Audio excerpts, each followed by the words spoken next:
Hi, everybody. Oh, my camera's a little off. Let me fix that. Welcome to ZealZaddy. This is StoryTalk, where every picture tells a story. Tonight, we're talking about Indie Sci-Fi Settings.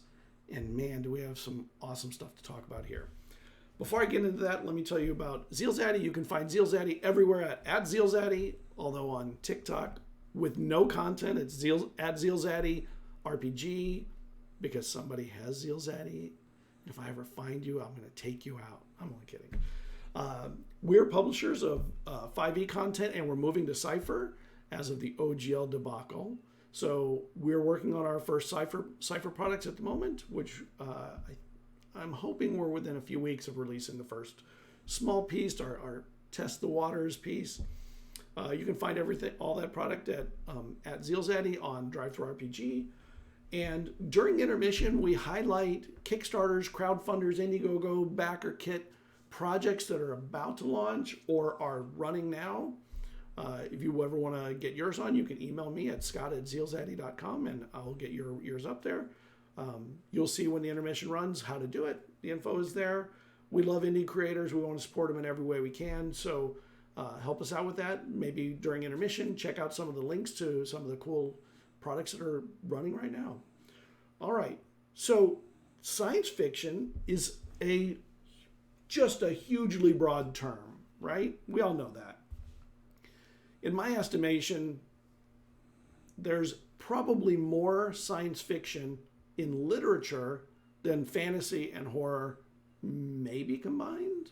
I'm not going to put money on that, but it's possible. And the reason is science fiction can encompass both fantasy and horror in some ways in its own categorizations. But it's incredibly granular in that regard. For example, I'm going to go over some interesting things when I was researching and prepping for this. Star Wars, Star Trek, Firefly, quintessential space opera. Who doesn't love space opera? As far as games, Traveler is probably the first one to really do that. Foundation in the Expanse, hard sci-fi. The science takes front and center along with the characters. It tries to explain why and understand, how we get there. Alien and the Thing, horror sci-fi. Amazing pieces, right? Everyone loves them. 1984, The Time Machine and Dune. Yes, Dune. Soft sci-fi. They're about religion and philosophy and culture. Tales from the Loop and Everything Everywhere All at Once. Alternate universe sci-fi. Amazingly done, both of them, by the way. The Matrix and Blade Runner, Cyberpunk, Mad Max, Children of Men. Dystopian sci-fi, done amazingly well. Carnival Row. That's one I find very interesting. I actually think it's science fiction and fantasy. It's science fantasy, but it's also steampunk, so it's got that going for it too. And there are just more and more ways to slice up the genre. With all the expansiveness, let's talk about indie sci-fi settings today. So if you have questions, just put questions in your comment so that I see it very easily. I'm the only one here doing it, so I'll be watching for them. Every picture tells a story, so let's see what these pictures have to say. All right, welcome everybody. We have 4 amazing creators here tonight. I'm going to let them kind of go around and say who they are, where you can find them. I'll drop their links while they're doing it. Let's start at the top with Pat and go clockwise around. Hi, thank you for having me. Oh my gosh, I'm so excited to be here. I'm Patrice Danielle Long, and you can find me on Twitter. I'm sure. Oh, you've got my link tree already. You can hit that link tree. You can find me in a number of places. Very active on Discord as well, in my own Discord channel. And I am the co-runner of the Diesel Shot company. We're a fellow Twitch stream channel as well as an indie dev content creation team. Our flagship sci-fi our flagship project is the sci-fi setting Change Stars, which we'll be hopefully putting out a PDF of in the coming month, and very excited to talk about that tonight. Yeah, I love sci-fi, have all my life, and I'm really excited to be here. Awesome. All right, John. Hello, everyone. I'm super glad to be here as well among such gifted content creators. So thank you, Scott, for inviting me. I'm John. I am from Greece. Yes, it is 3 and something in the morning right now, but it's okay. I am fully energized. I've been looking forward to this all week. I am a huge fan of sci-fi and I love TTRPGs. I am a game designer. I have created my own game called Metanthropes. And you can find me at Legitimate Games on Twitter, Instagram, Facebook. Starting now some YouTube videos. No TikTok yet, just yet. And yeah, pretty much that's it. I have a confession to make. I haven't played not nearly as enough sci-fi TTRPGs as I would like, but hopefully that will change soon. All right, Jack. Yes, hello, that is me. I am Jack. You can find me over on my own channel, RPGs Uncovered, where we're all over the place, mostly Twitch and YouTube, but social medias to various degrees, mostly Twitter. I run, well, my main draw is the RPGs Uncovered series, a series dedicated to showing just how quick and easy it can be to learn a new TTRPG. I like to specifically focus on indie creators because I think this is an excellent time in the hobby to really expand our TTRPG horizons and show people that there are so many great games out there that are constantly being made and developed and crowdfunded and released. So I like to throw that back into the community and see if we can find some people their new favorite game, because there's so much great stuff out there. So I run that where I teach games through tutorials and through demo play miniseries, and I also have my workshop creator interviews where I interview currently crowdfunding and promoting and releasing indie TTRPG content if you're looking for new systems to try out. And I can't wait to talk to everybody here, but the two game creators. I am so excited to pick your brains about what you've been working on. Maybe we can work together in the future as well. I'm excited to nerd out about some sci-fi stuff I don't usually get the opportunity to. Nice. And Matt. Well, hello everybody. Thanks, Scott, for having us here. I've also been looking forward to this conversation all week long. I'm Matt. I'm the host of a tabletop RPG talk show called Roleplay Chat, where me and a guest every episode sit down and talk about games, sharing stories, sharing advice, and laughs about how to be a better game master, how to be a better player, how to improve and grow in this beautiful hobby of ours. I've had the pleasure of speaking to folks like Scott on the show, indie creators, indie content creators, and some of the people who, are in the big leagues, a couple of weight classes above me. So folks like Brennan Lee Mulligan, Seth Skorokowski, and others. Meeting your heroes is just as fun as people make it sound like. So Roleplay Chat on all podcasting platforms and all social media platforms as well. Yeah, your interview shows are some of my favorites. I listen to them all the time, and I always learn new things. So tonight we're going to talk about indie sci-fi settings. We're going to talk a little bit about science fiction in general, like what are your favorites and what are the things, like if you're a creator, what were you trying to do with your games? So I have questions lined up. Chat, if you have questions, drop them in chat. Just put question before it so it's easy for me to spot. I do this all by myself. I don't need no damn assistant with this. I'll do it on my own. All right. So I'm going to start with the big question. What tropes are your favorites in science fiction? And anybody can hop in any order. When your brain is ready, jump in. I can go first. Okay. If you don't mind.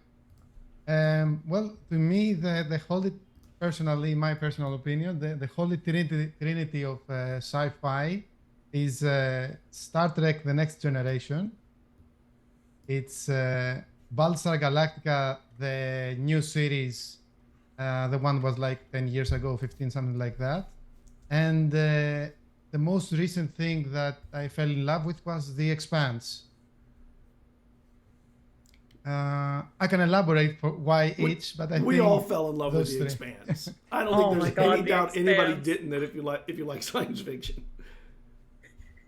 True story, not to interrupt. I have a phobia of whatever the hell's going on with the proto-molecule, and I still love The Expanse so much. Oh my god. Sorry, I'll let you speak. That's good. No, you hop in. I think.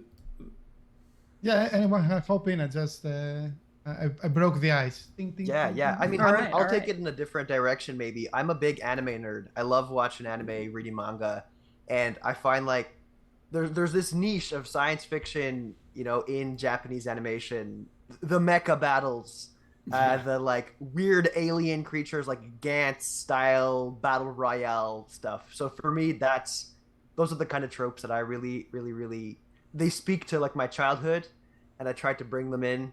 So I'm looking forward to talk a little bit about those kinds of things tonight. Yeah, the watch Knights kaiju of is science Sidonia? fiction. Sorry, go on, Pat. Have you watched Knights of Sidonia? No, but that's on my list. That's one that I have. That's It's one of my blind spot. inspirations for something in Change Stars, actually. I thought Oh, you wow. might, because it's mecha Awesome. and those fun alien things that you were talking about. Okay. What Knights of what? Knights of Sidonia, Sidonia. I'll talk about that later. You can, if I forget, just like be like, what's the thing that's related to that? I'll be like, oh yeah, duh. All right. Well, I'm talking. Apparently, I can't shut up. Let me tell you about my favorite three. Or sorry, wait, Matt, were you finished? Yeah, go for it. It's all you, Pat. It's all you. Sorry.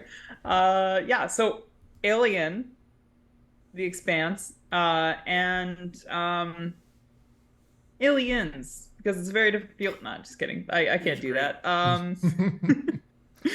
Honestly, my two big hallmarks are Alien and The Expanse. I used to say Firefly, but I don't know. I haven't watched it in a while. It was a pretty big inspiration to me when I was younger, but at the moment, Star Wars. I'm sorry. I gotta say Star Wars. Yeah. I feel like the Disney stuff that came out right when they acquired the franchise wasn't as good as the stuff they're currently putting out now.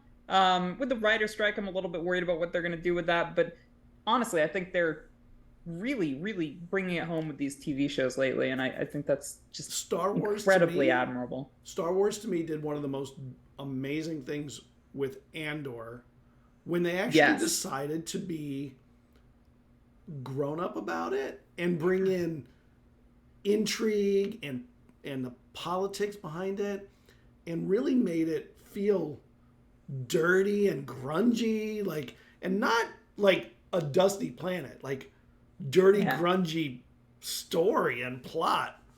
Yeah, that was the best. That was the best Star Wars thing I'd ever seen was Andor.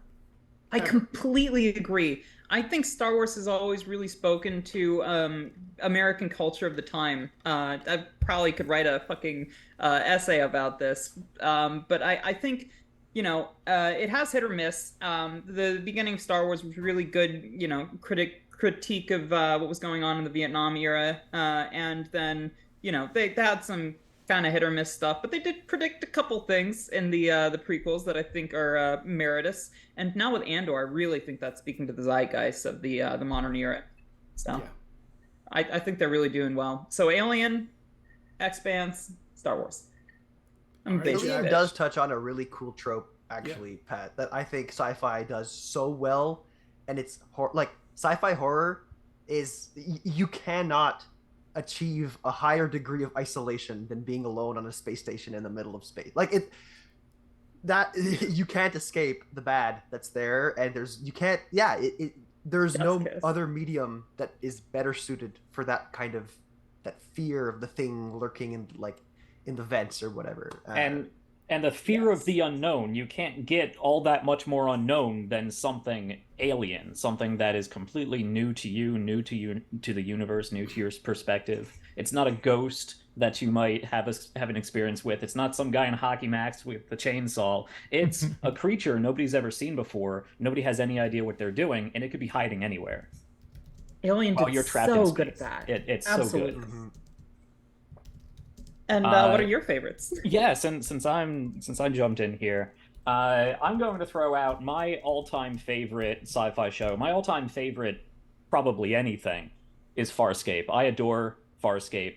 I love me some Farscape. That is hands down my favorite. I'll also throw out there Stargate SG-1, though I love all of the Stargates. I think they're all amazing content. I got a whole shelf over here of sci-fi, so it's really hard to pick the top three.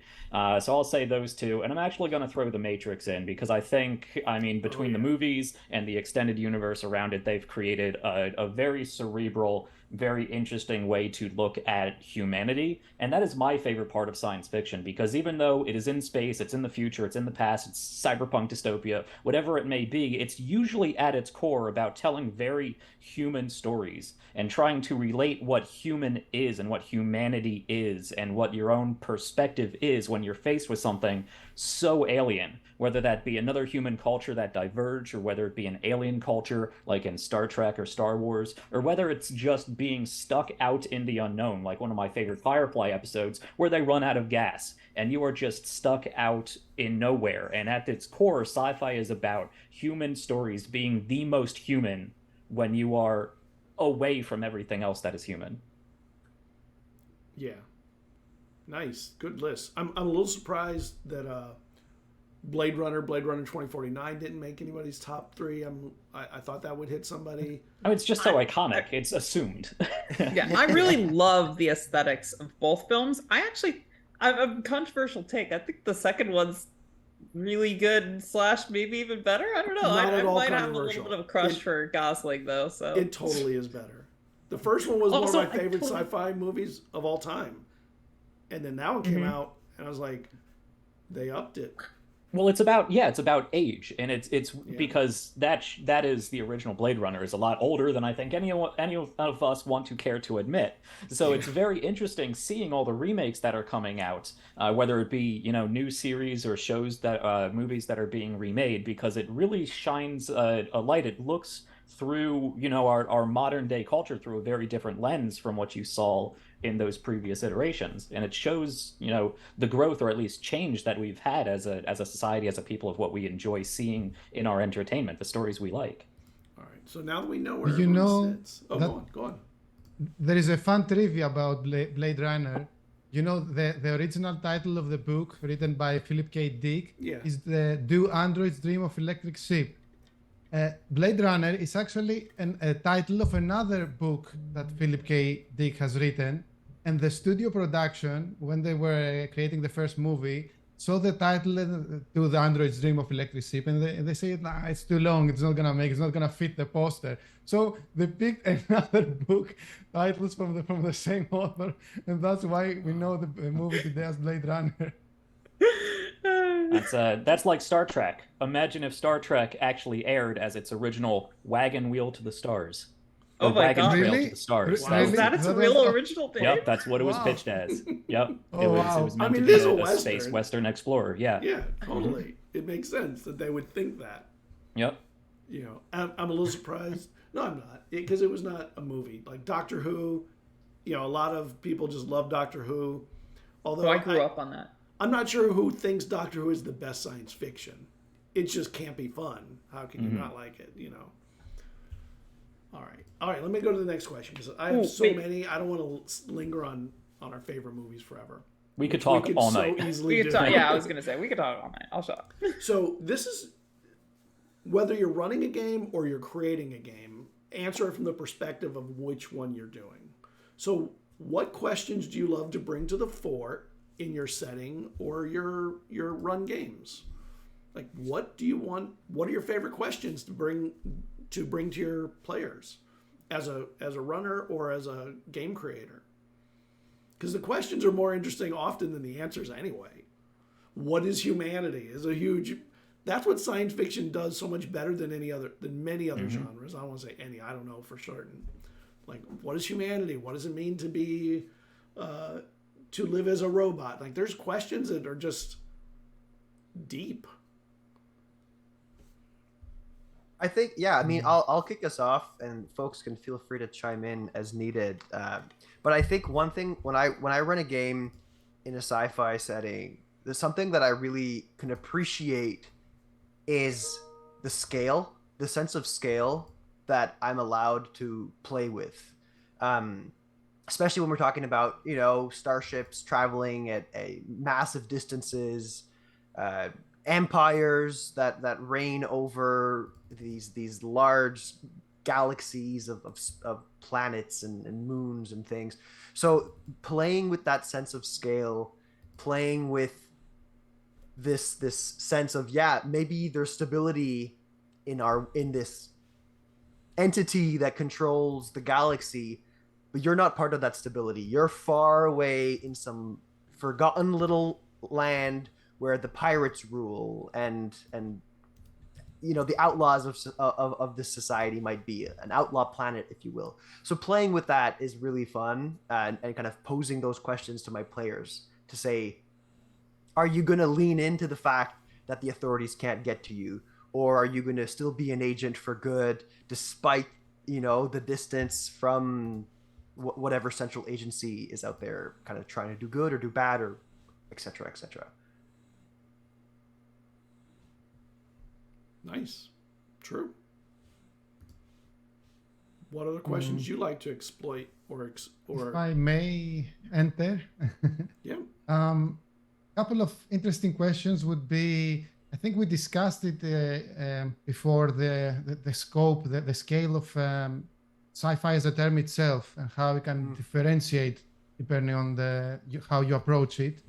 A couple of questions in that, with that in mind, would be dystopian or utopian, like most space opera genres are generally utopian, while post-apocalyptic and cyberpunk are dystopian.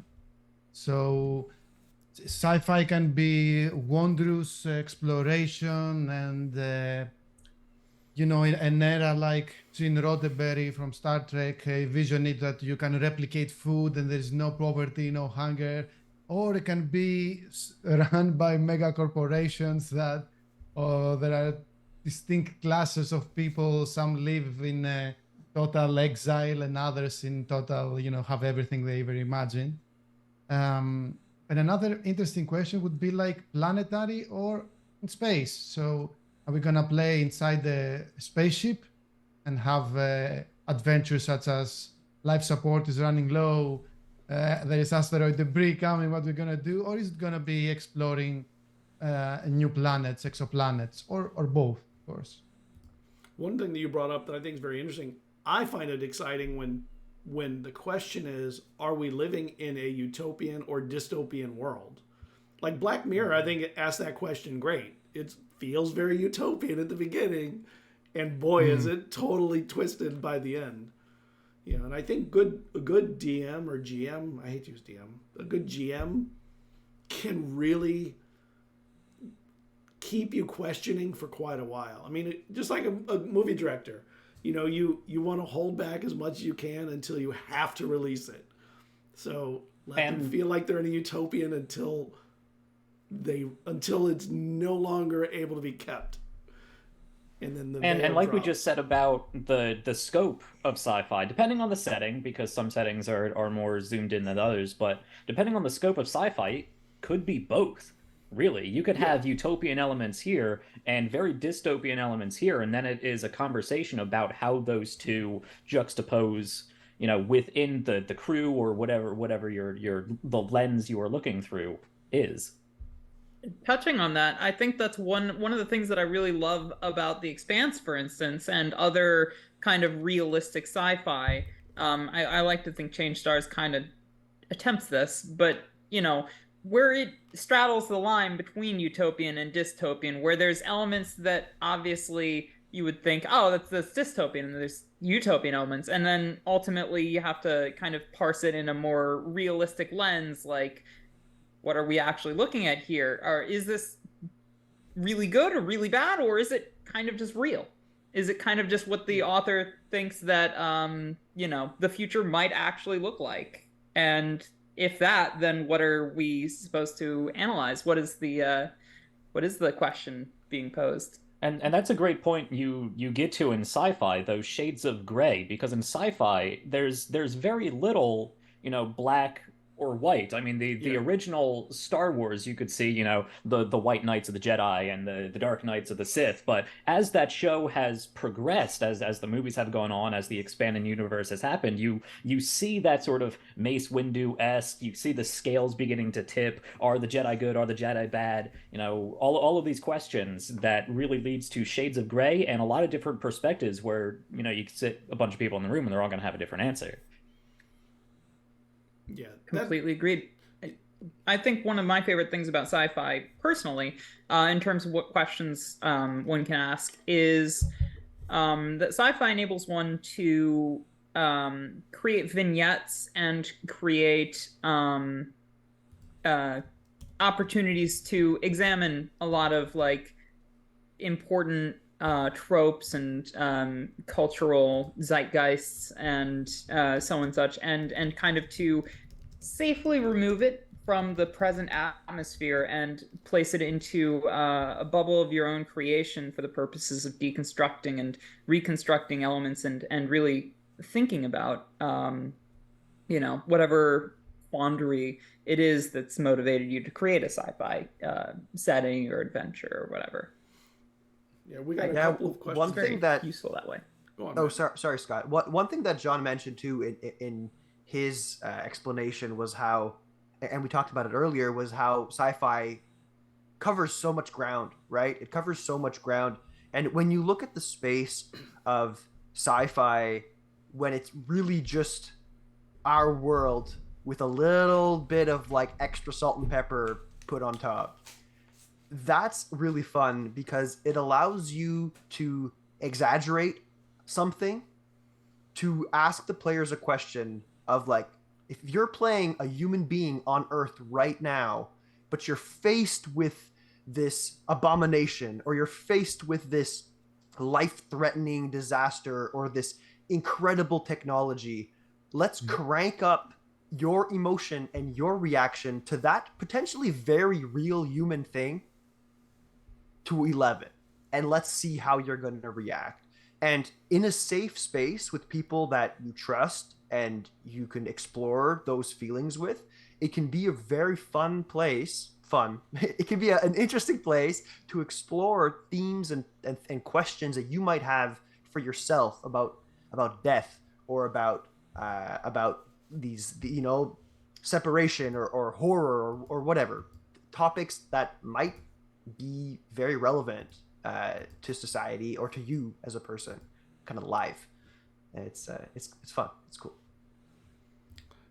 We did get a couple of questions. Go on. Sorry, go on, John.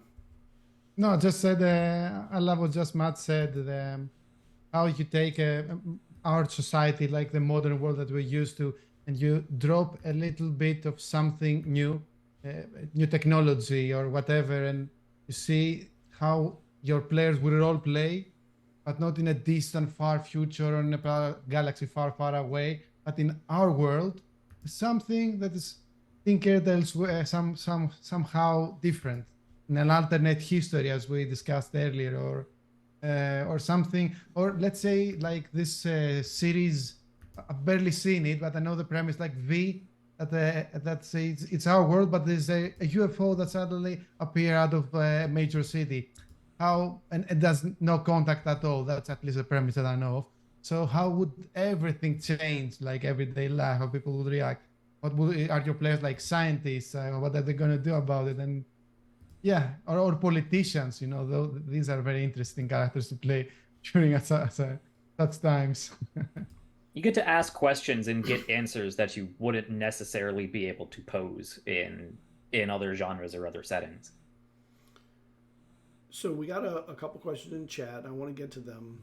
I'm going to do the second one first because I would like Diesel Shot to kind of expand on the question a little bit. But I will come back to it as soon as I get a little bit more. What indie science fiction settings do better than mainstream products? And I guess that means within TTRPG space versus movie or books. But you can answer it however you want. But I think there's definitely some things they do better. I'll let you guys answer that, not me. I have some ideas. Okay. I think when you have an indie project, theoretically your demographic is smaller than when you want to make a AAA title or something like that, and you have like less people with authority on your creations breathing down your neck. So that will give you as a creator and the creative team in general a lot of more room to be creative, to find their niche, the niche of the audience that they are trying to attract, and make it more appealing to them. They will have more creative flexibilities and create a game that's not necessarily for everyone, but for those who the game is, supposed to be for. They will enjoy it the most. So yeah, flexibility and creativity, and finding and specializing on your niche. So, Definitely agree with you there. Flexibility is a huge aspect of that, and being able to, as you pointed out, tailor it to your demographic. Or, I mean, that sounds like a business speech way to say it, but like, to really make a game that your players want to play and make a setting that your players want to be in, or want to explore. Even if they don't really want to be in like whatever dystopian future you create, they certainly want to explore it and tear it down, maybe. I think indie games have in their ballpark novelty, in ingenuity, bringing something new to the table. I think that that's something really compelling about indie games in particular.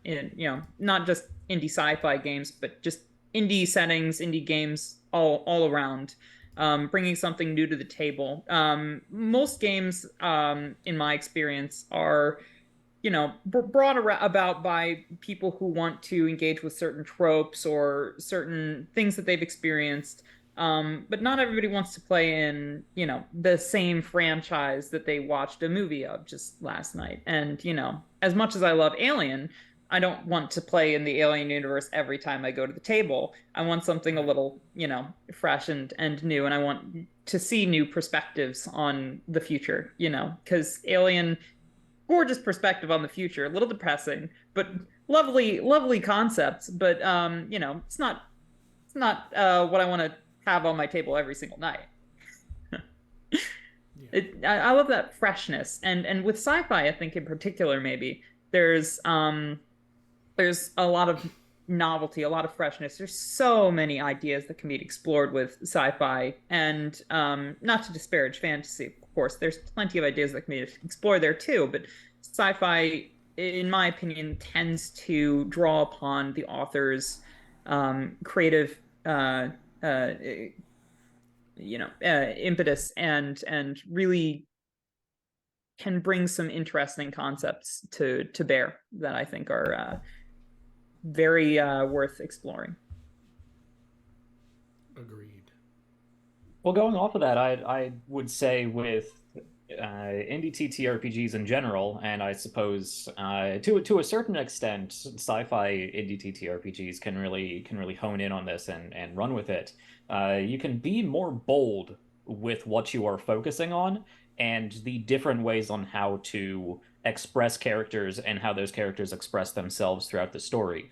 There can be a level of homogenization that you get with the big titles. Everyone looks at the character sheet and goes, how does combat work?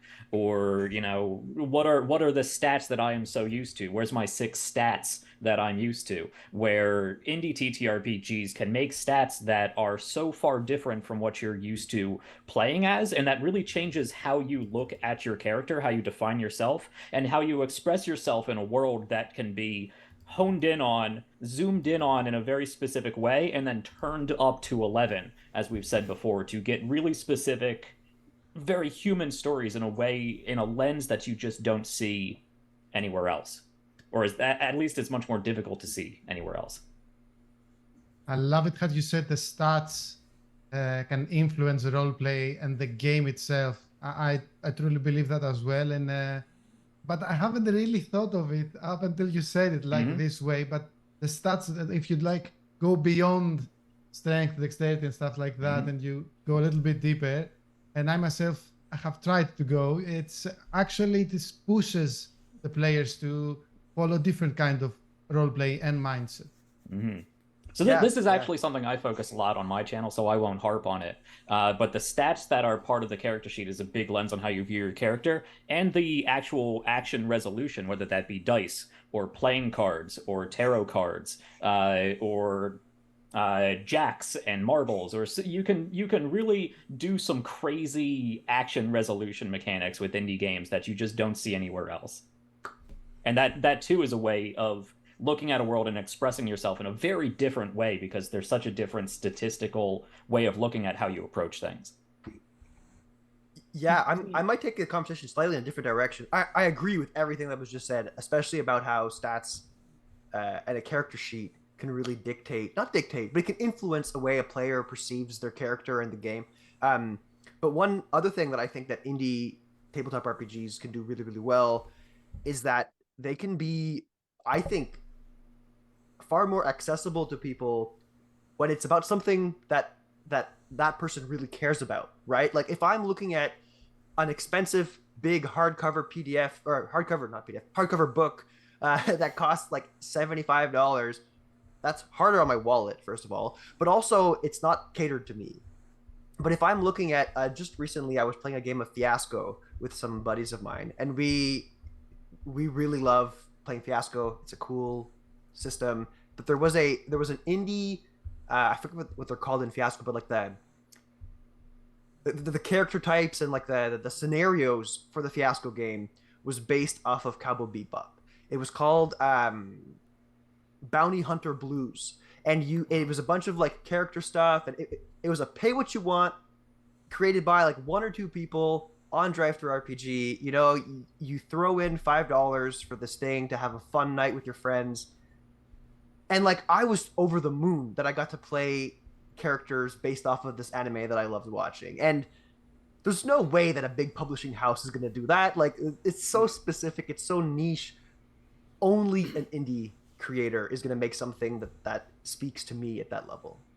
So I think that can translate to whatever weird thing you're obsessed with. There's probably an indie creator who's made something for you. Like an XCOM game, but where you play as giant rats. Yeah, sure. Ooh. Cyber rats. Is this real, or are you pitching? It's a real game. Okay. That was too real to be true. That was season 4 of RPGs Uncovered. Fantastic game. It's basically XCOM, but you play as giant rats or a swarm of sentient consciousness, shared consciousness rat swarms. It's a really good game. Before we go on to the next question, I want to give you a chance to kind of talk about where they can find your stuff, what you make. So I'm going to jump to another screen, and we'll let you all go over your one thing that you're like really pushing right now that's your cool stuff. So let's start with Matt. Why don't you go over Roleplay Chat? I think it's amazing. I love it. Sure, yeah. Thanks, Scott. So Roleplay Chat is a discussion podcast. So if you like listening to podcasts, you like tabletop RPGs, go find Roleplay Chat wherever you listen to them. Spotify, Apple Podcast, Podbean, you name it. And effectively, it's me and a guest every episode. We have a one-on-one conversation about a central topic, and we share stories, share advice, share laughs, go on tangents, just like anybody else might consider. And it's a really good time. I've been running the show for nearly 4 years now, so there's a big back catalog. But the episodes are completely individual. Like you can listen to one completely out of order. There's no proper way to listen to the show. So go find an episode that speaks to you, about a theme that speaks to you, or a guest that speaks to you, and give it a listen. Yeah. All right, and let's see, RPGs Uncovered. Yes, that is me. Hello, I'm Jack. The main staple of my channel is, of course, RPGs Uncovered. It is a series dedicated to showing just how quick and easy it can be to learn a new TTRPG. I specifically focus on indie games right now, for a number of different reasons. But what I focus on is taking rule books, whether they be big 300-page books or whether they be little zines, whatever they may be, and really breaking down those rules into easily digestible basics that will allow you to either play in or run a game of whatever I'm focusing on that time very quickly and easily. I want to make it as easy as possible to get new players, new people interested in TTRPGs in the chair behind the screen, either side of it, playing new games out there, because there's so many fantastic games being created and crowdfunded and released all of the time. This is a great time period to live in to expand your TTRPG horizons. And the biggest complaint is I just don't have enough time to do it. So let me do the hard work for you. I will make tutorials. We focus on tutorials and we focus on demo play miniseries. They're not just actual plays. We actually stop every now and then. We explain how the dice pool is formed. We explain the action system. We explain the dice resolution, different class features, a whole bunch of different things. It's usually a 4 to 8 week mini series. And we really teach the game through playing, because that's how I learn games. I love learning games through APs. So that's primarily what I focus on. But I also just started my Whip Workshop creator interview series, where I bring on indie TTRPG creators who are currently crowdfunding whatever their work is. And we just have a real fun time talking about where they got started, what they're currently creating, their Kickstarter or however else they're crowdfunding, fulfillment, all that sort of stuff, to help introduce people to find new games that they can currently actively support right now, and again, expand TTRPG horizon. So you can find me over at RPGs Uncovered, pretty much anywhere you can throw it in a search bar. Awesome. All right, John. Talk about metanthropes. Metanthropes, it's a Greek. It originates from a Greek word, actually, metanthropos, which translates to beyond human. So it's all about transhumanism and meta-humans. And the website itself, you can find it at metanthropes.com. It has...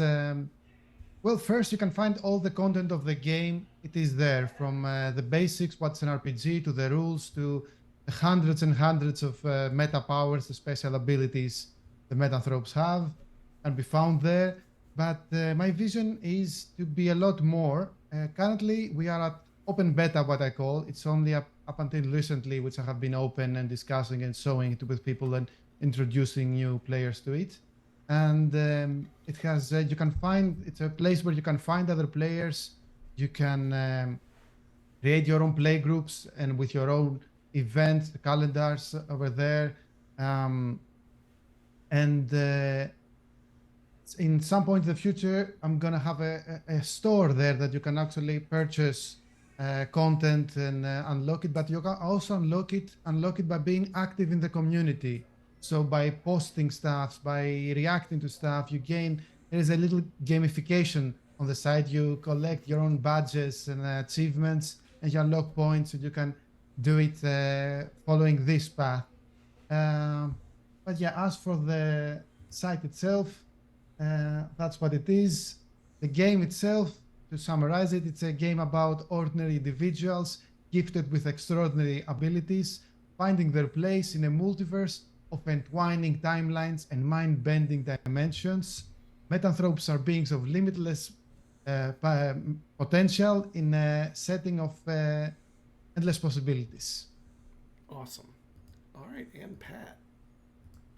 Hi. So my game's a little bit of a divergent from Misanthropes. Our setting pitch is your ordinary people in space trying to survive and thrive in a new era. Yeah. So I'm the content or the creator and illustrator for Change Stars, which is my own sci-fi setting and system based on a future in which humanity forged that evil empire that we all know we desperately want to create, and went off into the stars to gather resources and conquer worlds and treat solar systems like notches on our belt. until at some point humanity was thwarted in this mission, and its manifest destiny was turned on its heels. And in this future, humanity's evil empire fell and was replaced by a union of the belligerents of that war, desperate to create a galaxy in which all people can thrive together and overcome the adversity of space and, all the conflicts that come with life, regardless of which species you are or which side of the Orion's arm you find yourself on. And essentially, in Change Stars, you are asked to play a fairly ordinary person, confronted by extraordinary events, and how you handle that, how you overcome whatever adversity it is that's thrown at you any given session, how you tackle this new society, how you engage with the diverse cultures and worlds presented before you, is entirely up to you as the player and the GM to decide. Yeah, it's just a vibrant, I like to think, setting in which you can kind of have a myriad of options to play with. And whether you want to do sci-fi horror, high sci-fi, or soft sci-fi, hard sci-fi, cyberpunk. Honestly, the genres kind of blend with Change Stars, and there's a vast number of things you can do. I've already done cyberpunk-themed games. I've done very hard sci-fi stuff. We've tackled some softer sci-fi when it comes to the precursors and their litter that they left in the stars. And yeah, there's a lot going on with the setting. So it's just one of those settings that you can fully immerse yourself in and engage with as you like. And we kickstarted that 2 years ago. We are within a month going to be putting out the final PDF. It's been a labor of love, and we've gone through a couple hurdles in our personal lives that have somewhat delayed things. And this is our first project of this magnitude that we're putting out. But ZealZaddy hopes to keep putting out content for Change Stars to give you extra modules, adventures, things that you want to do and engage with in the setting, and other games eventually too. We're hoping that Change Stars really, helps people engage with sci-fi if they're not otherwise inclined, because I made this for my group of players who were far more fantasy inclined as opposed to me, the hard sci-fi head in the group. Just give you the options that you might want if you're going on an indie TTRPG exploration. We're here to be one of the planets that you stop by. Cool. All right. I just didn't want to forget to let you kind of show off your stuff. We did get really probably the most important question we could get. I love these kinds of questions too. Do your settings or games have a special type of cocktail? And I mean, like a special beverage, drinks related to unique resources found in the setting, or novel technologies they deploy for beverage making.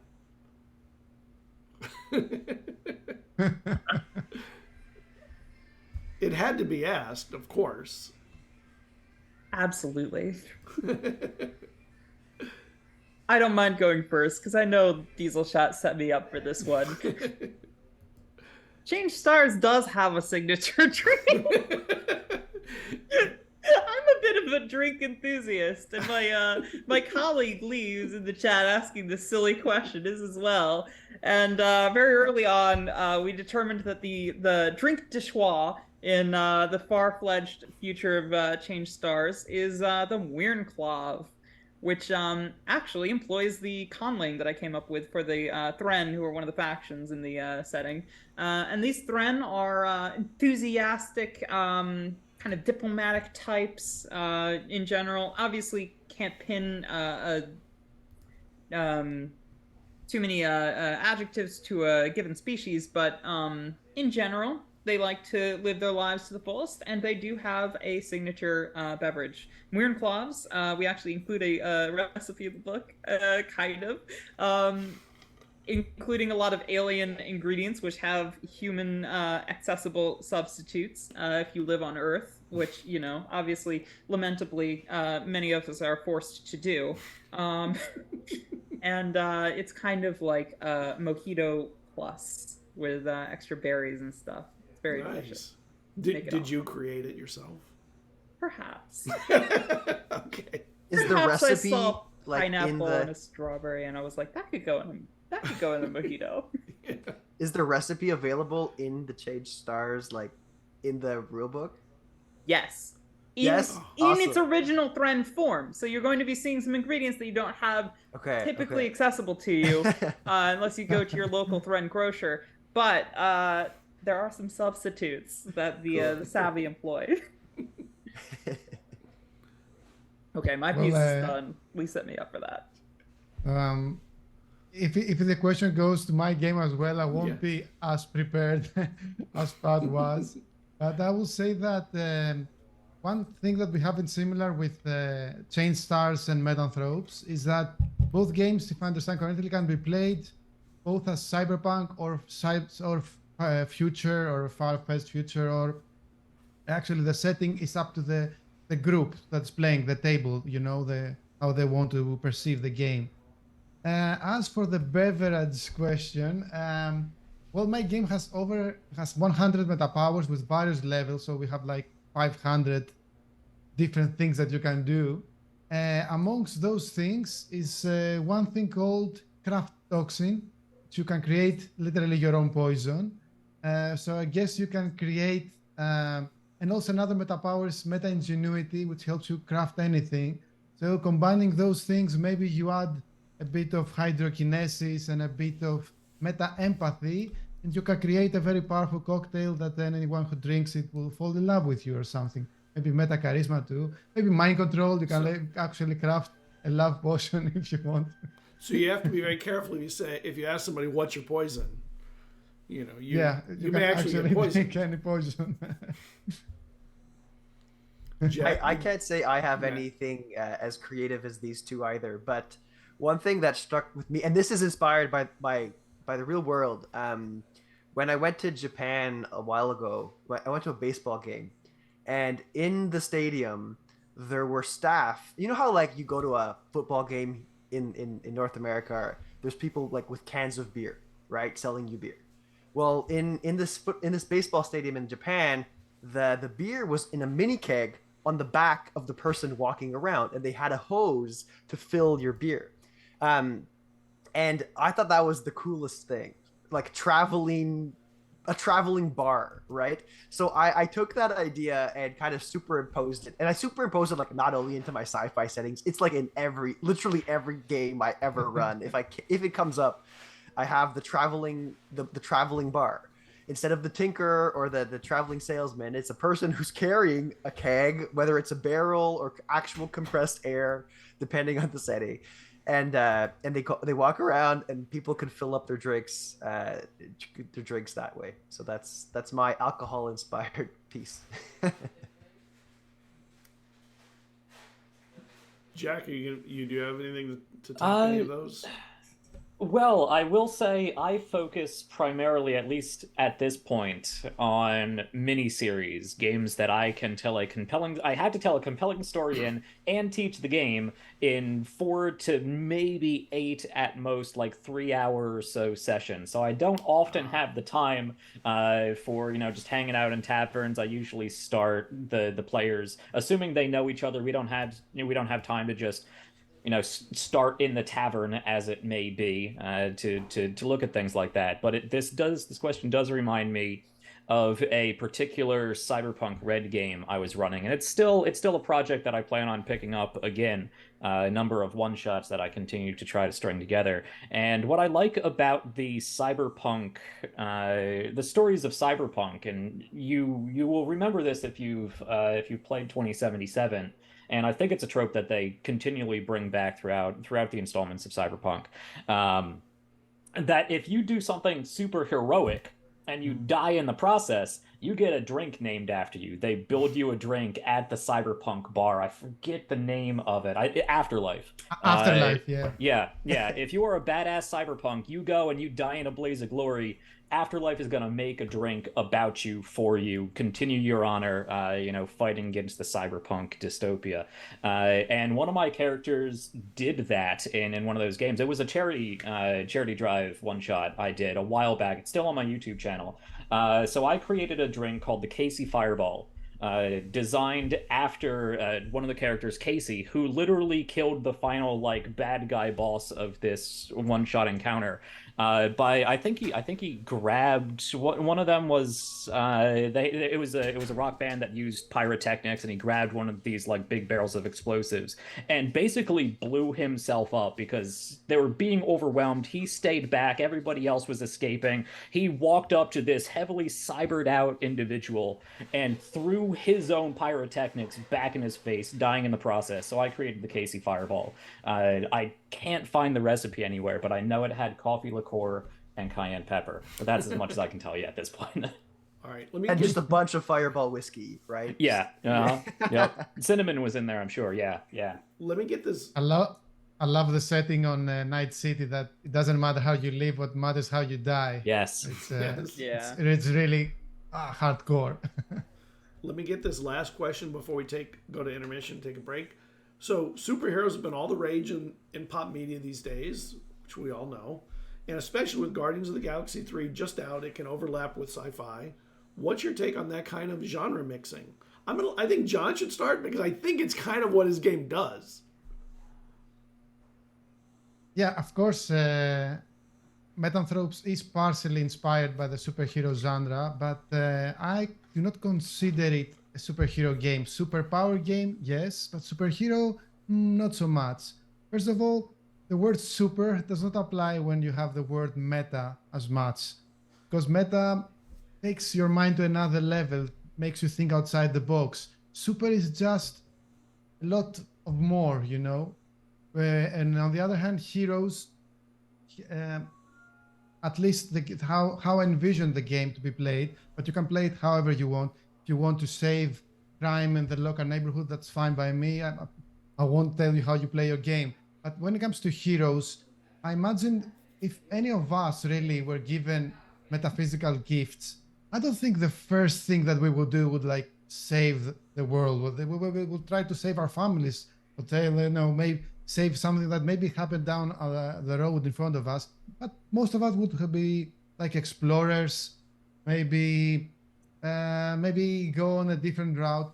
It doesn't mean that Metanthropes advocates being the villain. It's not like a hero or villain. No, it's just something else. It actually inspires people to follow a path not taken, something new. When it comes to the question was about Guardians of the Galaxy and how you merge sci-fi and superheroes.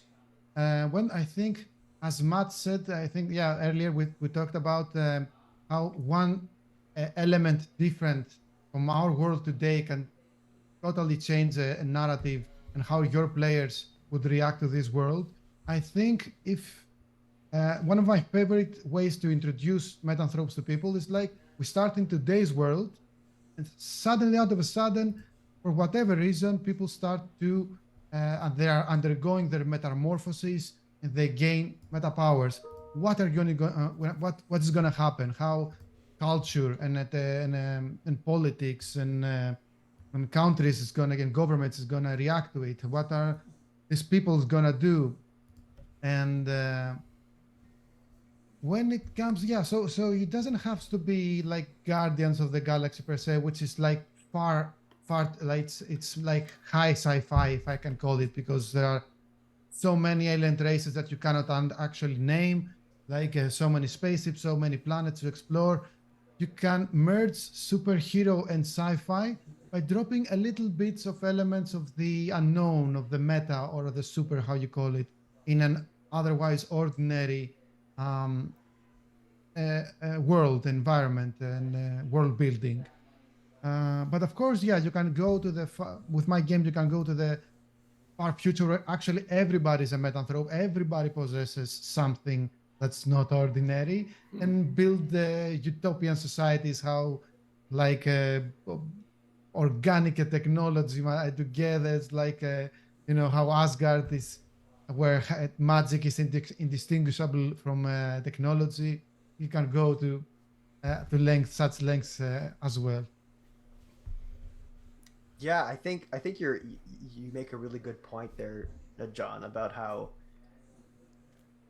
it's mixing it, right? I think at that point it might even be semantics. Like superheroes are a person with powers. Maybe that just makes it sci-fi. And it's a subgroup of sci-fi. Like we were saying, there's so many of these subgroups.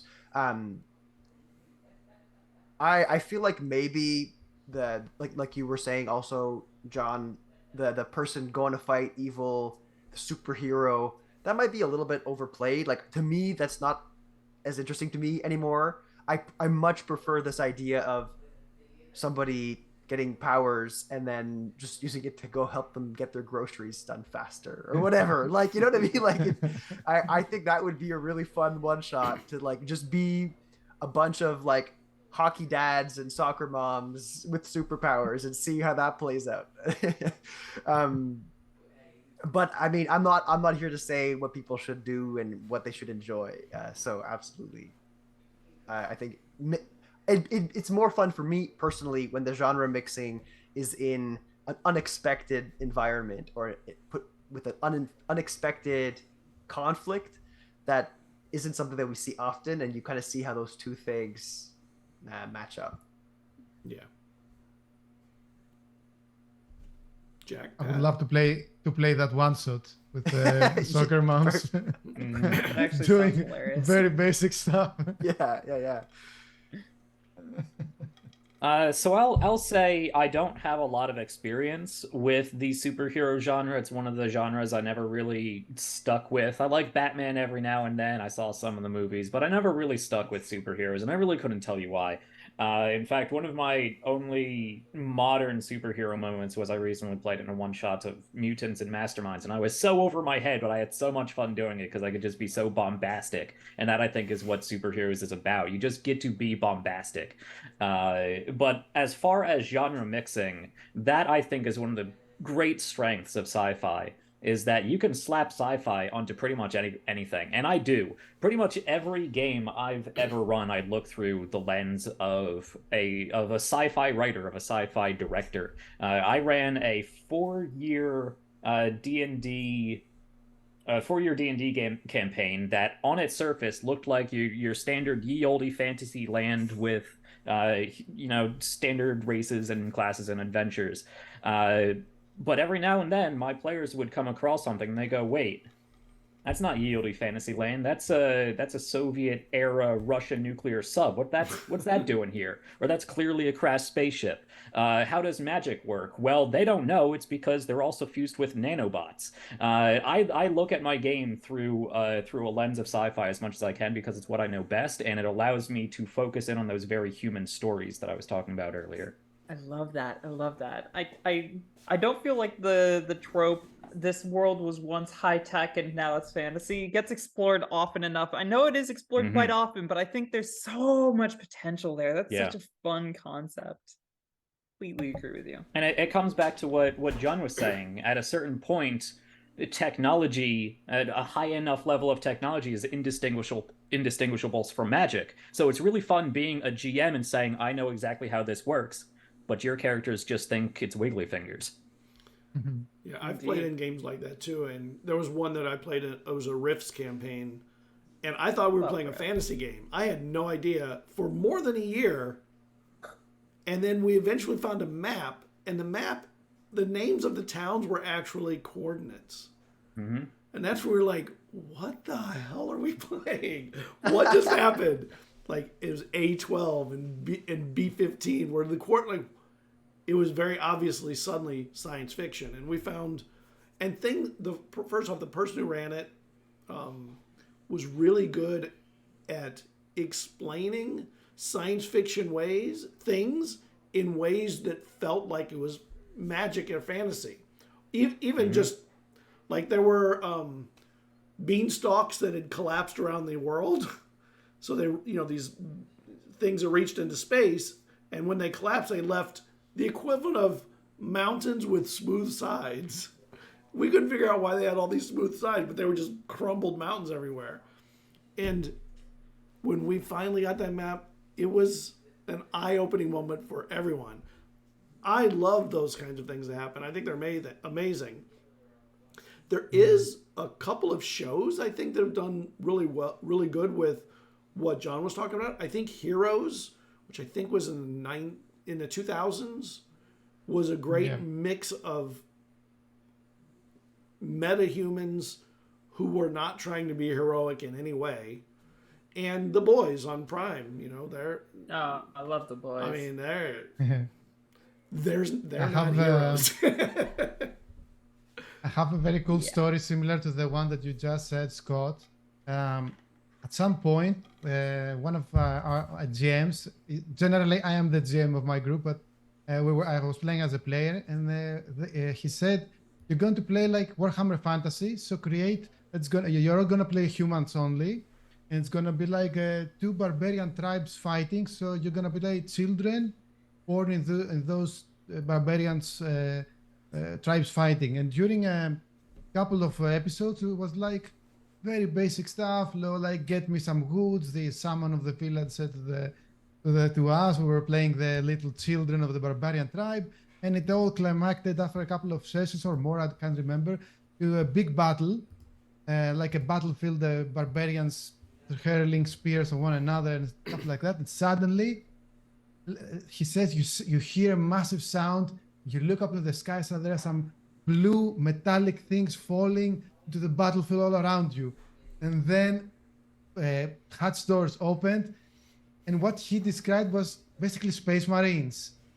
And we're like, oh. And what happened is they abducted the children, because that's what they do. They took them to their spaceship, performed massive surgeries, added a second heart and a couple of more lungs and stuff, and we became Space Marines. And now it turned out to be a 40K campaign, which is actually was 30K campaign, because we played the era of the Horus Heresy.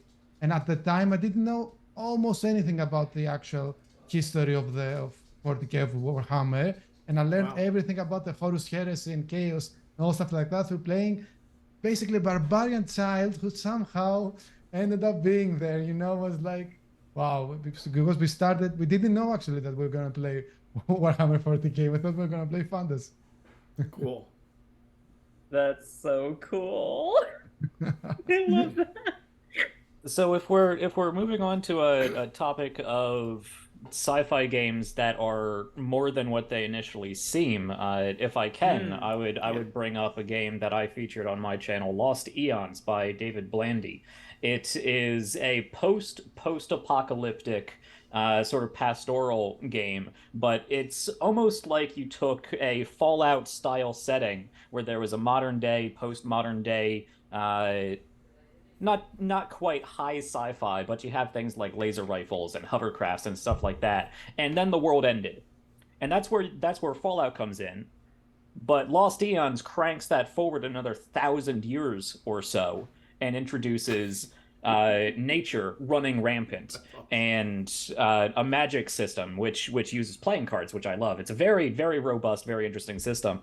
But the question is always what is the person, and how do they find themselves in this world that is so changed? Because one of my players played a character much like the Vault Dweller, where they were from the original civilization, and they woke up 1,000+ years later, where people are literally growing vines out of them. They may have antlers. They can control the nature and the elements. And then all of these people in these tiny little, almost fantasy-like little villages, all of a sudden, these like stormtroopers roll up with laser rifles on hover bikes, and that's just so different from the facade that the game initially presents. And then you find that question: where is that game? What is humanity? What have I got myself into? Let's take a 5-minute break. everyone stay tuned while I'm going to run, basically through the intermission, I run a slideshow of running and soon to be running crowdfund projects. Anything you like, I'm dropping the links into all of them in chat, so there'll be a long string of these in there. Hop on, back some cool stuff. See you in a few minutes, everybody.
And we're back. Thank you for giving us a moment to take a break, everybody. We had some really cool questions earlier. If you have questions, by the way, drop them in chat. Just use the word question before it so I recognize it. We're going to hop right into the next question, which is, and we were starting to talk about it during the break, and I'm like, I think I'd rather hold it for once we're here, but how do you introduce science fiction to players that are generally more used to fantasy and or horror? Because those are, within TTRPGs, I would say that they're more popular genres. I think horror may be at the same level as sci-fi. I'm not 100% sure on it, except for Cthulhu, which I think is definitely more popular than most sci-fi. So Yeah, like, Hard to yeah, say yeah. Where do you whether find Cthulhu them? is horror or sci-fi. That's true. It could be fantasy, horror, or sci-fi, modern, whatever.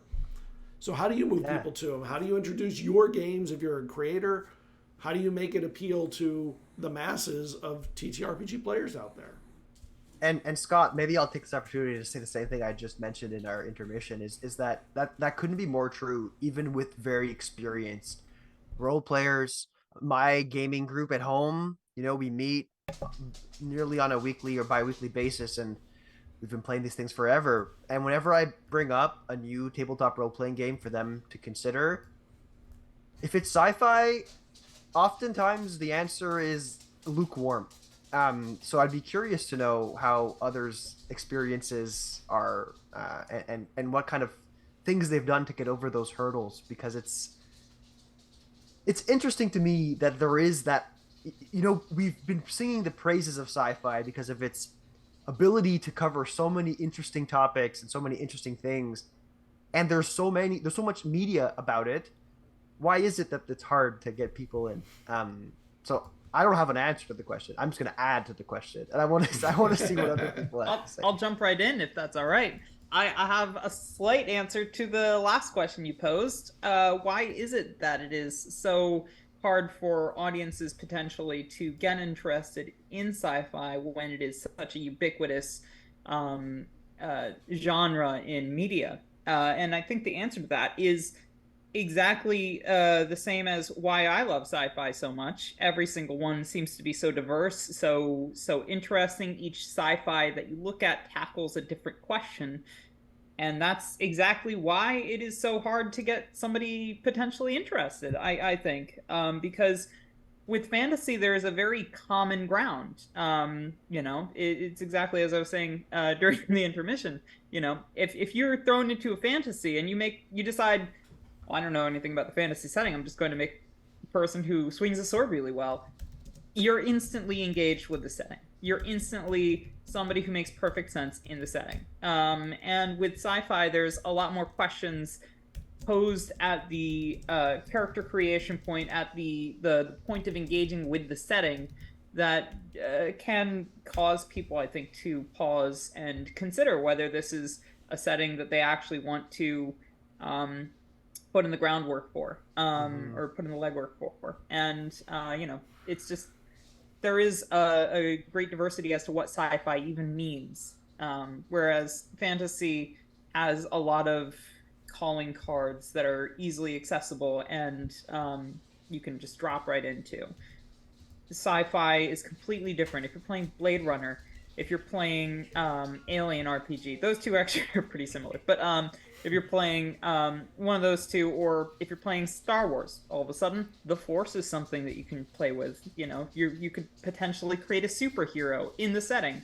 If you're playing Marvel and you wanted to do a sci-fi, or literally any other sort of thing, there's so much that sci-fi can encompass that makes it daunting potentially to a new player. Yeah, So, it almost makes me think. Oh, go ahead, John. Go ahead. No, please. Okay. I was going to say, it almost makes me think, like, as a game master trying to get people to play, you have to be maybe more explicit about what kind of sci-fi this is. Is this a sci-fi game where we're all on a ship and every game we're going to another planet? Or is this a sci-fi game where we're living in this gigantic urban center, very cyberpunk feel? Exactly. Maybe we have to do more work to lay the groundwork of expectation so that players can engage with that on they can understand more of the tropes and paint a picture, a mental image of the space that they're going to be in before they commit to one of these things. Perhaps, I'm not sure. No, that's a good point, actually. I have actually faced some difficulties convincing some players that they were playing only fantasy games, primarily Dungeons and Dragons, to introduce them to something different. Let's say something that begins from a modern world. They say like, OMG, all my escapism element is out of the window. I'm gonna immerse myself in the story such as this. And I could actually see and feel their difficulties role-playing a character that's actually from real life, quote unquote. So what I ended up doing, I think there are two ways to do the thing that I approached it was I asked them, what exactly do you want to play? And that person said, well, I want to play a knight. I always play knights in my RPGs. Honorable, wielding swords and saving people around them. Okay, what exactly does prevent you from doing that in a modern setting then? No, paladins don't exist in a modern setting. And then we ended up, funny, he actually ended up creating a character that was on the British Museum. And he was an antique, he was like taking care of the old armors and antiques there. And he done such a good job that the Queen knighted him. So he was actually a knight on a modern era. And he knew how to wield a sword because he was an enthusiast and he owned the breastplates, whatever. And as his roleplay, you want to save people? Yes. The next time I create a very dangerous life-threatening situation, it's up to your roleplay to save people. So there you have it. You're a knight, you're a sir, you know how to wield a sword, and you save people. So you're a paladin or more than. So I would say I think. Sorry, I don't want to cut you off. No, the other thing, what I would say, it was like, or you can bring actually the fantasy to the sci-fi and create like a science fantasy, like the things that we were discussing before, like how magic can be indistinguishable from science. So you can, if they're used to fighting strange monsters with tentacles and stuff like that, okay, it can be an alien with that thing. Or if you want to cast, to throw fireballs, which is a classic example, you can have flamethrowers on your hands, or you can have like this device or whatever. So I think pretty much you can do anything you want, and all the crazy things your player asks you. There are no difficulties, no boundaries. We're talking about TTRPGs. We can do whatever we want.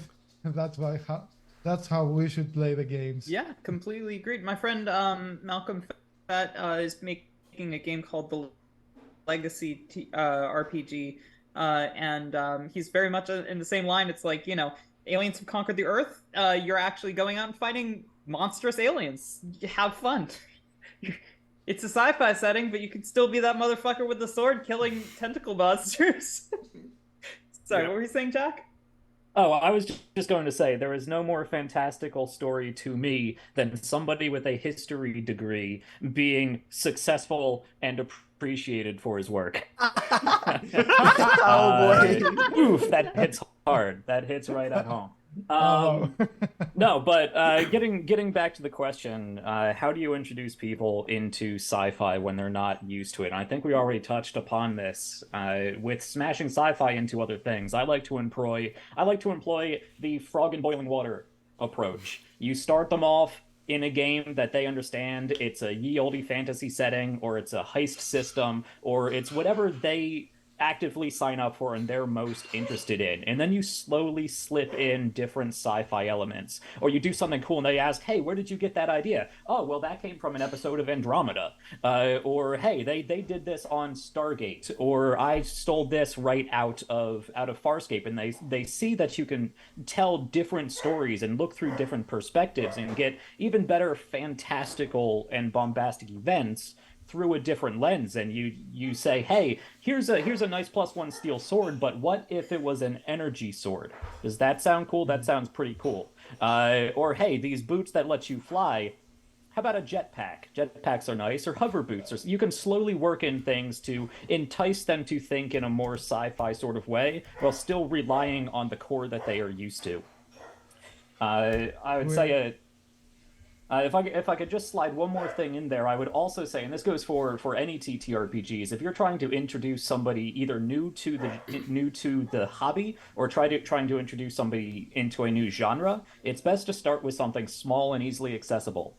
If somebody wants to get into sci-fi, or if they're on the fence about getting into sci-fi, I'm gonna run a Lasers and Feelings game, or I'm gonna run Cyberpunks and Cadillacs. I'm not gonna throw them a 400-page Star Trek Adventures book or a 300-plus-page sci-fi fantasy book with its whole robust system in there. There's just too much that they have to buy in. So you give them a little one-page, you say you can play whatever you want, we're going to make it as fantastic as possible, and then they see what you can get out of it, and they go, I want more of this. Well, if you want more of this, I got about 1 million pages of different sci-fi you can read.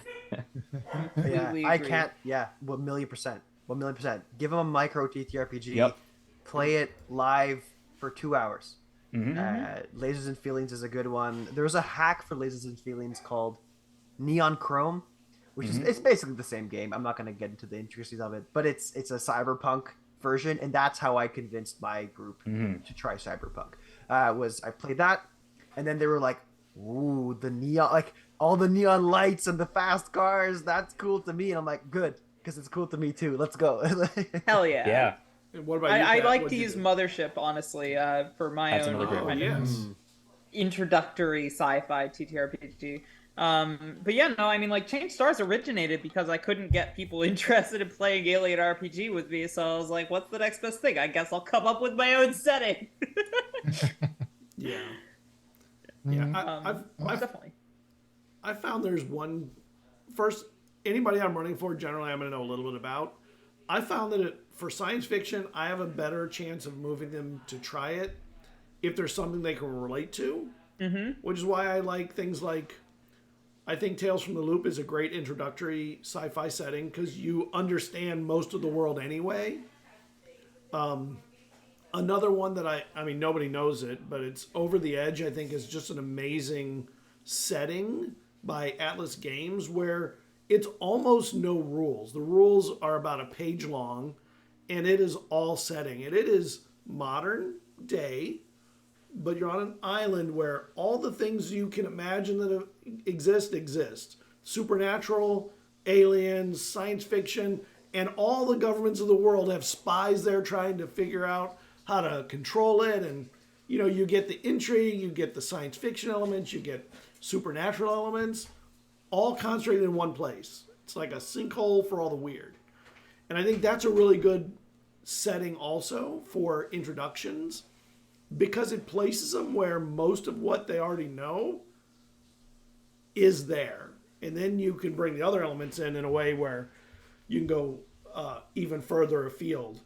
And the other one is, I mean, everybody knows Star Wars, so I think space opera, and this is where Changed Stars comes in, is a pretty easy sell. You say, think Star Wars, and then you move ahead. And most people, if they're either going to say yes, I'd like to play something like Star Wars, or they're not. If they're not, they're probably not really going to be interested in science fiction much anyway. Yeah.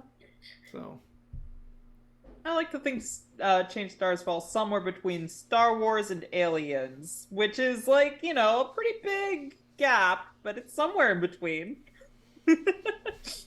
yeah.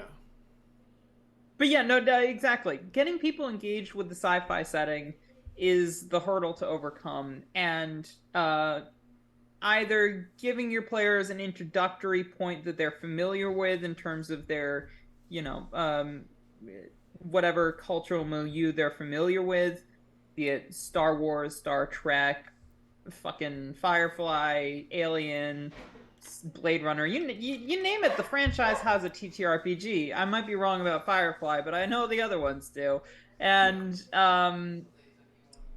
the alternative to that is tailoring it to your players and being like, we're going to play a sci-fi. what do you want to play?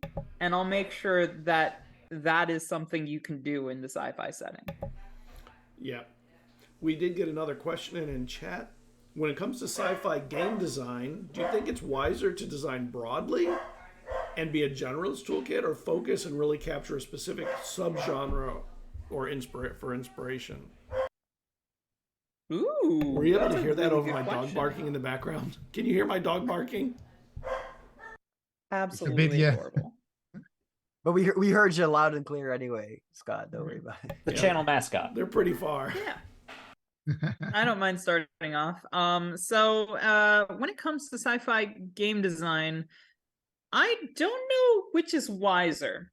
And I'll throw that out just as my answer. And then I'll go ahead and say I like to do a little both. And I think Change Stars is my generalist answer, and in the future I might go and make a more specific subgenre geared game.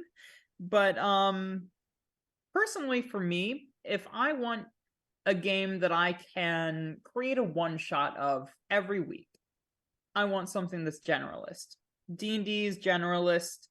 Call of Cthulhu, even though it's very strongly in the Lovecraft genre, is pretty generalist. You know, there's a lot of really generalist games out there, and for me, I wanted to create something that could transcend hyper-specific genre, because I have a lot of ideas bubbling up in my head. I have ADHD.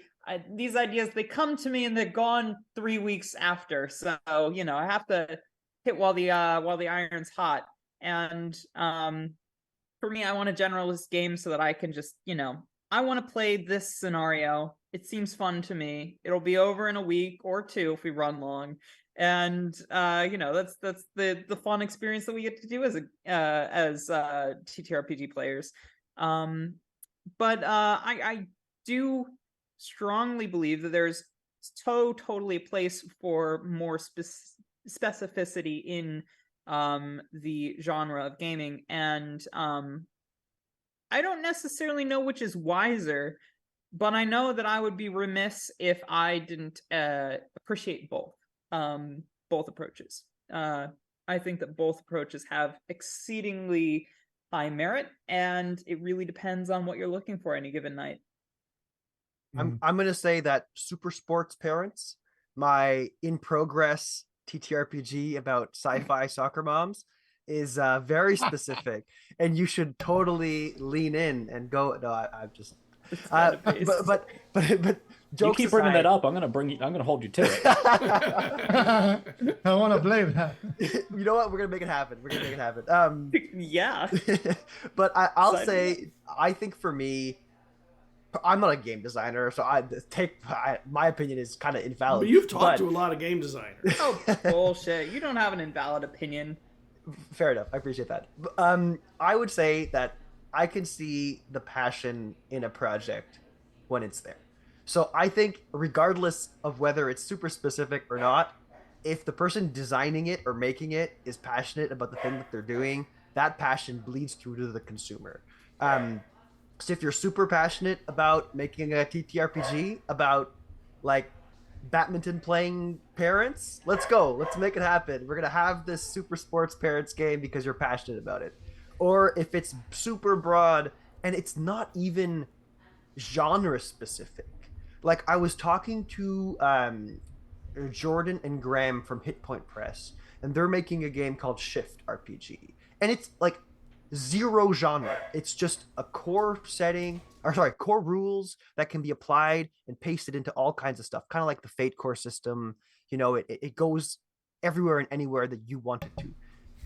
And it hits because they care so much about it. So I think, and you know, you can hear it in John and Pat in their games too. Like, so I think that's my answer, is just make sure it's something that you care about personally if you're going to design it, because otherwise it's just not gonna translate as well.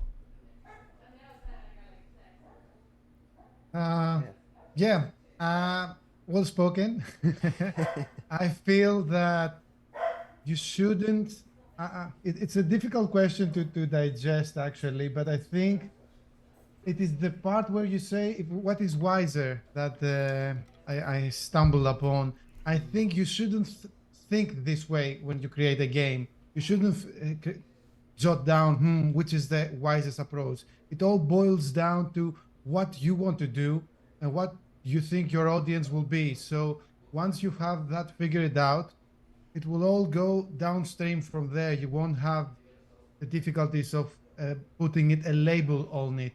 You just have to create a game around that idea you have, whatever that idea may be, sci-fi or not, fantasy or not, soccer moms with superpowers or not. You just find your niche, find your audience, find what you love creating, and after you're done, maybe you can begin categorizing it. For example, when I started creating Metanthropes, I had very specific things in mind, but I didn't say which should I do it, this superhero approach or this sci-fi approach or this fantasy approach, will it be horror? No, I just created the game, and then I started finding ways to market it or whatever, And then I figured out what genre it was. Something like it, yeah. I feel you. And what about you, Jack? I know that you mentioned that you're dabbling with creating a game. What are you considering in it? Yeah, so I don't know how much I can speak to from an actual designer standpoint. I have a lot of words to say about that. That could be its own whole other panel we talk on. I think the way I would approach this question would be from what I focus on from a teaching standpoint, teaching a game and accessibility of a game. And I think we've already mentioned a lot of great points, but what stuck with me was scope and scale and who your target audience is, because I think a game that is broad and has a generalist toolkit is going to be accessible and desirable to a different group of people than a game that is very specific, that is very tuned in. They're not mutually exclusive by any means, and they both have great, I don't even want to say pros and cons, because there's not necessarily cons to any of them. It's just different approaches that you take. But I think you have to ask yourself, is this a game that... how much buy-in do you want for the system? And this goes back to the question we talked about before, how to get people into sci-fi. The more buy-in you have, the more backstory you have, the more you have to understand the setting, the more you have to understand the nuance of character creation, hundreds of feats, all kinds of different classes, all to be as broad as possible, makes it more and more difficult for new people to get in if that's not exactly what they're looking for. Some people love really highly customizable stuff and really broad settings. I am a huge Shadowrun fan, and you don't get much more broad and complex than that. But a lot of people, I don't want to say a lot of people, some people aren't looking for exactly that, and they want to play a very specific game. They want to play something like XCOM, where they go in and they know exactly, all right, I'm in charge of this group of people, or I am a soldier within this group of people. They're aliens, I don't like them, I'm going to shoot them. That's all that matters. What matters is how I do it, the cool weapons I get, the cool upgrades we can do, and all of that stuff. So I think when designing a TTRPG, and this doesn't have to be sci-fi, this could be any of them, you have to ask who that target is and how to best appeal to what they are looking for. All right. So I have another question. There's one in chat I'm going to get to in a minute. So one thing that science fiction has that often is very, I would say, is overlooked in, no, it's not really the right word. How much does style play into your games or your streams? Because I think in science fiction, style is actually kind of a big important aspect that often is not there in fantasy or horror as much. It is there a little bit. You have areas that look a certain way, but in science fiction, style's a big deal, and it can even add the science elements like clothing that has effects and stuff like that, but man, style, just seeing the different spaceships from genre to genre, subject to subject, just what does the spaceship look like is so important to a space sci-fi. Yeah, is Change it Star sleek spaceships and abstract? Very much look sexual. Very much. I I'll talk about that if you want. It's style. We're talking about style. Yeah. Okay. No, style is super important in sci-fi. Very, very important. I completely agree, 100% with that premise. And yes, I'll talk about my own sci-fi.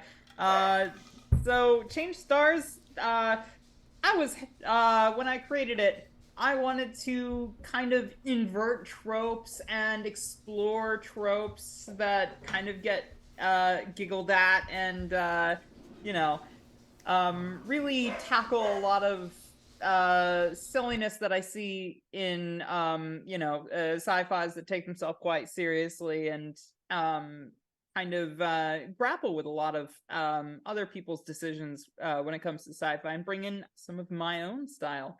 And what I did was I went and created a sci-fi setting that I consider to be queer, and delve into some feminist topics, and kind of combat the whole like rocket ship looks like a penis in space kind of thing, even though I invoke it intentionally in certain instances, and really tackle, kind of how people view spaceships and a lot of the stuff. So I'm an illustrator, and at my heart, a lot of my choices that I made with Change Stars were artistic, and I wanted to bring in my own style, despite the fact that the art style is very OSR oriented, very black and white kind of.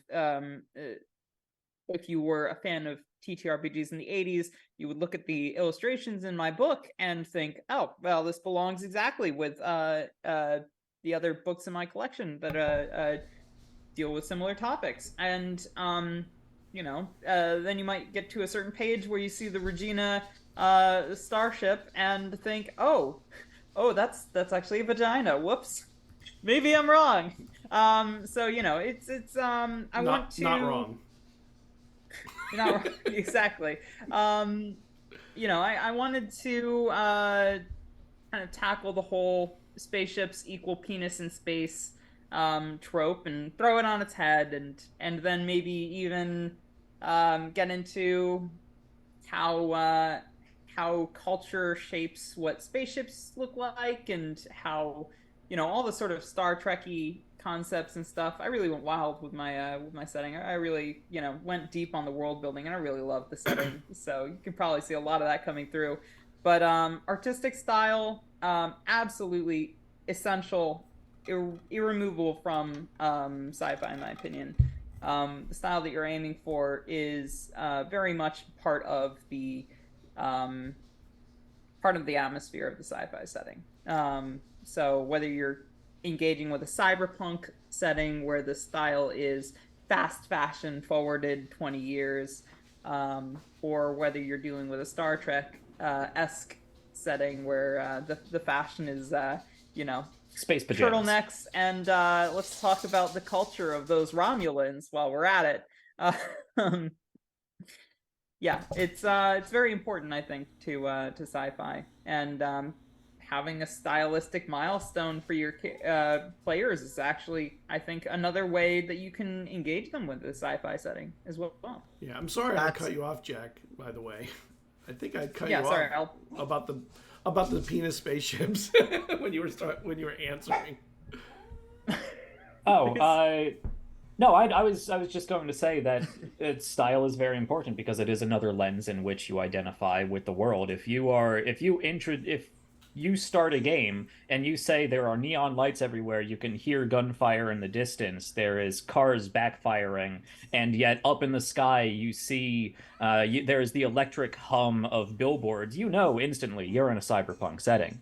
If you see a black starscape in front of you, and out from the side of the screen comes this old clunker of a spaceship with silos built on top of it and pieces fallen off and bits of visible scaffolding, you're looking at something that is much more Aliens or Firefly or The Expanse. But if you're looking at the same starscape and this flies across the stream, or the spaceships and Andromeda that are so sleek and curved and abstract, you are looking at a very far future high sci-fi very refined culture sort of motif that really speaks to where your character sits in this world and how to express what is around them and interact with it. Style is very important. Actually, Jack, you have placed my brain on fire thinking about how its spaceship design actually not only shows the style but translates to the physics that this science fiction world has adapted. For example, if you see, continuing on from your what you were saying, you see a TIE fighter. It has no jet propulsions. It has no wings that actually make sense. It has nothing. So what is that? That's a Star Wars C, because Star Wars has zero actual science on their fiction.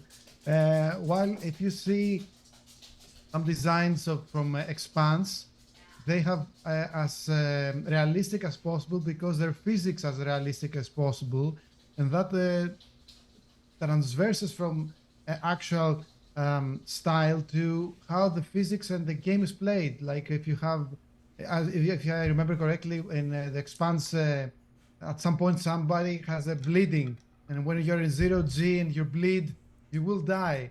So everything changes. And if you see, you know that you said you're a Farscape fan, if you see like Moya, which is an organic Leviathan type from Starcraft, or Moya from Farscape, which are like organic type spaceships, you know that you are in a world that's rich in aliens and bioorganic technology. And so yeah, it's but yeah, I'm thinking so different starship designs. Yeah. How much information actually they give you about the game. They do. And I want to see your vagina-shaped spaceships from Chain Stars. I've got a lot. So we gotta work our way through this list of, like, you look out the window and you see a penis, or you look out the window and you see a vagina, or you look out the window and just continue down the line of genitalia and see how, like, what kind of style we can get. I'm for- like we're definitely playing in all Change Stars. represented in Change Stars. I'm not gonna lie. I'm a little I love embarrassed that. about that, but we got a great diversity of genitalia in Change Stars. like oh man, like a pizza, a piece of pizza with a Star Destroyer, basically. It's a piece of Exactly. pizza, yes. You need to have a Starship spaceship. design tells you everything you need to know about the setting. You Really, need to have a it does. spaceship that is shaped like a cherry pie with a hole in it. I'm gonna add another little tidbit here, and I'm sorry, Scott, if it diverts us a bit, but I mean I agree with everything everyone has said, but I think style can also bleed into the way that the rule set that you're reading, the kinds of rules, the kinds of components that a game has. So it's not just the style of the setting, but it's the style of the product you are consuming. And I think that goes a long way to tell you about the space you're playing in too, right? If you look at a rule book for Lancer, the mecha tabletop RPG, half of it is just a list of components of the mechas that you can build and like all of this super cool stuff, but it's so crunchy. It's like effectively a war game mixed into a tabletop role-playing game. It tells you about the style of the world. It's crunchy. It matters. The pieces of your mecha that you're fighting in it really points to that level of granularity, and then it doesn't focus on like how you access this stuff. I think in the rules it says you can just like 3D print all your stuff in like half a day. It doesn't even matter. Yep. It's like, it's insane. So just the way that the rules focus on certain things helps inform the style of a game. Just like in a game of Lasers and Feelings, it's quite literally half a piece of paper. How small it is, it speaks to like what the game thinks is important. So just another kind of perspective to think about when you think about style. It's not just the setting and the style of the setting, but it's all of it, kind of how it marries together. And that can 100% a point. that can be much more than just the artwork that is in the book or the contents of the product. You can really look at a book, and if they put a lot of work into the layout and all of that other stuff. I'm not a designer, I'm not a publisher, I don't know the words. But just looking at how the call out boxes are designed, or the fonts that they use, or how many non-mechanical story-based inserts they put in there, and the narratives that come out of it, really helps define and really helps anchor somebody looking at that product exactly into the setting that they're trying to buy into. 100% agree with you. Style is so much more than just the physical illustration aspects of it, and so much more than just fast fashion and so on and so forth. Really the metaphysics of the game itself are an aspect of that style, and what you expect the players to focus on are quintessential parts of creating a game and getting people engaged with it. And what you choose your stats to be is an aspect of what style you choose. And with change stars, I go a little bit I play a little soft or close to comfort zone with what stats I've chosen to be important. But creating change stars has really opened me up to the ideas of exploring more of the metaphysics that are that one's capable of exploring with creating tabletop role-playing games, and really coming up with more interesting stylistic choices in those regards. Change Stars, I like to think, is a kind of generalist game where you can tell any number of familiar stories, but it really has opened up my eyes to the potential of telling very unique and interesting stories with style and metaphysics of the game as driving forces in whatever game it is that I've chosen to create. And I'm sure also that given how different our games are, this has been probably something you've had to think about quite a bit as well. Keep wanting to say Vlad because that's what your thing is, John. Sorry. It's okay. Yeah, indeed. All right, I think we have time for one more question. Are you okay with one more? Yeah. Okay. So, as I said, my brain's on fire, so I won't be sleeping anytime soon anyway. Oh, no! I would apologize, except I feel great about that. So there was a question asked. I'm gonna modify it a little bit. So, give me a few of your favorite indie sci-fi settings and what you've learned from those sci-fi games. What did you learn when you were what did they teach you? Whether you brought it into game design, you brought it into creating a stream, you turn it into an interview style or interviewing sci-fi creators, what have you, however it applies to you. I think it's time for a few shout-outs then. A couple of weeks ago, I think it was, I was introduced to Those Dark Places by the creator of the game, Jonathan Hicks. He was actually my DM, my GM, wow. Sorry. And I love the game. Actually, another shout out to boys from the Baltic Star. We used to play that system on a 1930s story. Has nothing to do with sci-fi, but actually plays the original game with the game's creator, and was a wonderful experience. It ended up in a one-shot TPK, but still it was a great experience. even better, I dare to say. The thing, I think it's a wonderful game to introduce new players. It's super simplistic, and the lesson from that in the game is keep it simple. I think it's a very important lesson when you're creating a game, any game really, whether that be TTRPG or a board game or even a video game. Keep it simple and don't make it any more complex than it has to be. So if it has to be up to that level to create those synergies and stuff, okay, but no more than that. And if you don't want to include those hypothetical synergies, then don't make it at all any complicated. The second is another shout out to Reborn in Power. It's a game by Matt, who's known on Twitter as Arthradian Anthologies, who created a game which is rich in history and races and alien races. And now we were play testing the space battles, and the lesson from there is like I think he's very close into imitating that classic classic trope from Star Trek. Red alert, man your stations. Each one of us has to do their own thing. You know, the pilot has to perform evasive maneuvers. The gunner has to target and fire ships. The co-pilot has to send distress signals and so on and so on.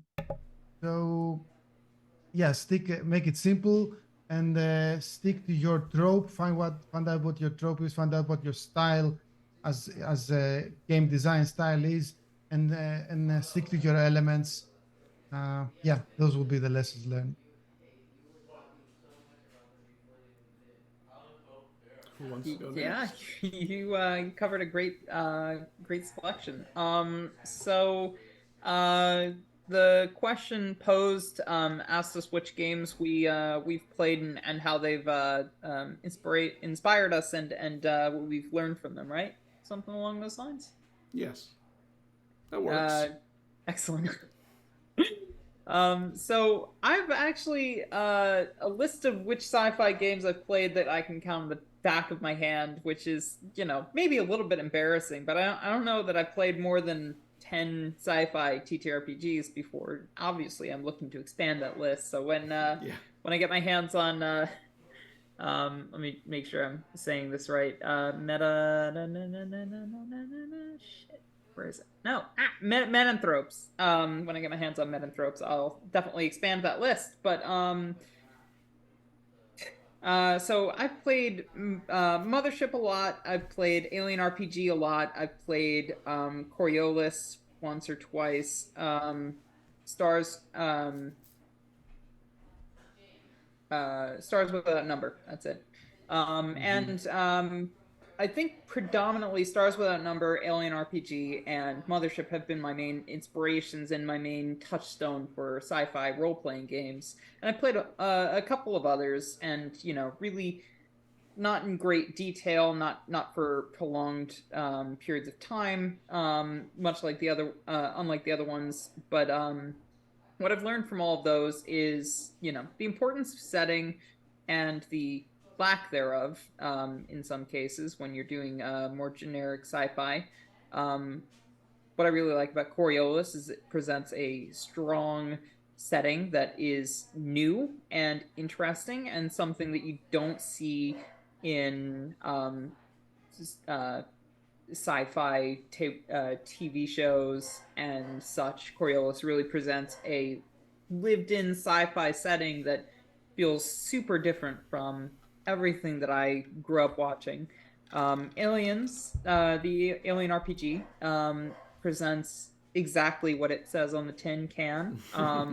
It is, you know, it very cohesively and comprehensively incorporates all that I would expect and hope for from what it advertises as, and it's an excellent sci-fi horror setting. And Mothership is much the same way. And from all of these, I've learned a lot. I've learned a lot about how, you know, the stats work, how the metaphysics of role-playing games feed into how you play them. I've learned incountable lessons from all the myriad of sci-fi games that I've played, and I think more than anything else, I have learned that really depends on what you, as the player and the GM, bring to the table with whatever game it is you're playing, and how enthusiastic you are for it. That ultimately counts towards the enjoyment of the game, regardless of the setting, regardless of the genre, regardless of what the metaphysics are. Passion is very much the touchstone that all of these can relate to, and all of these benefit from.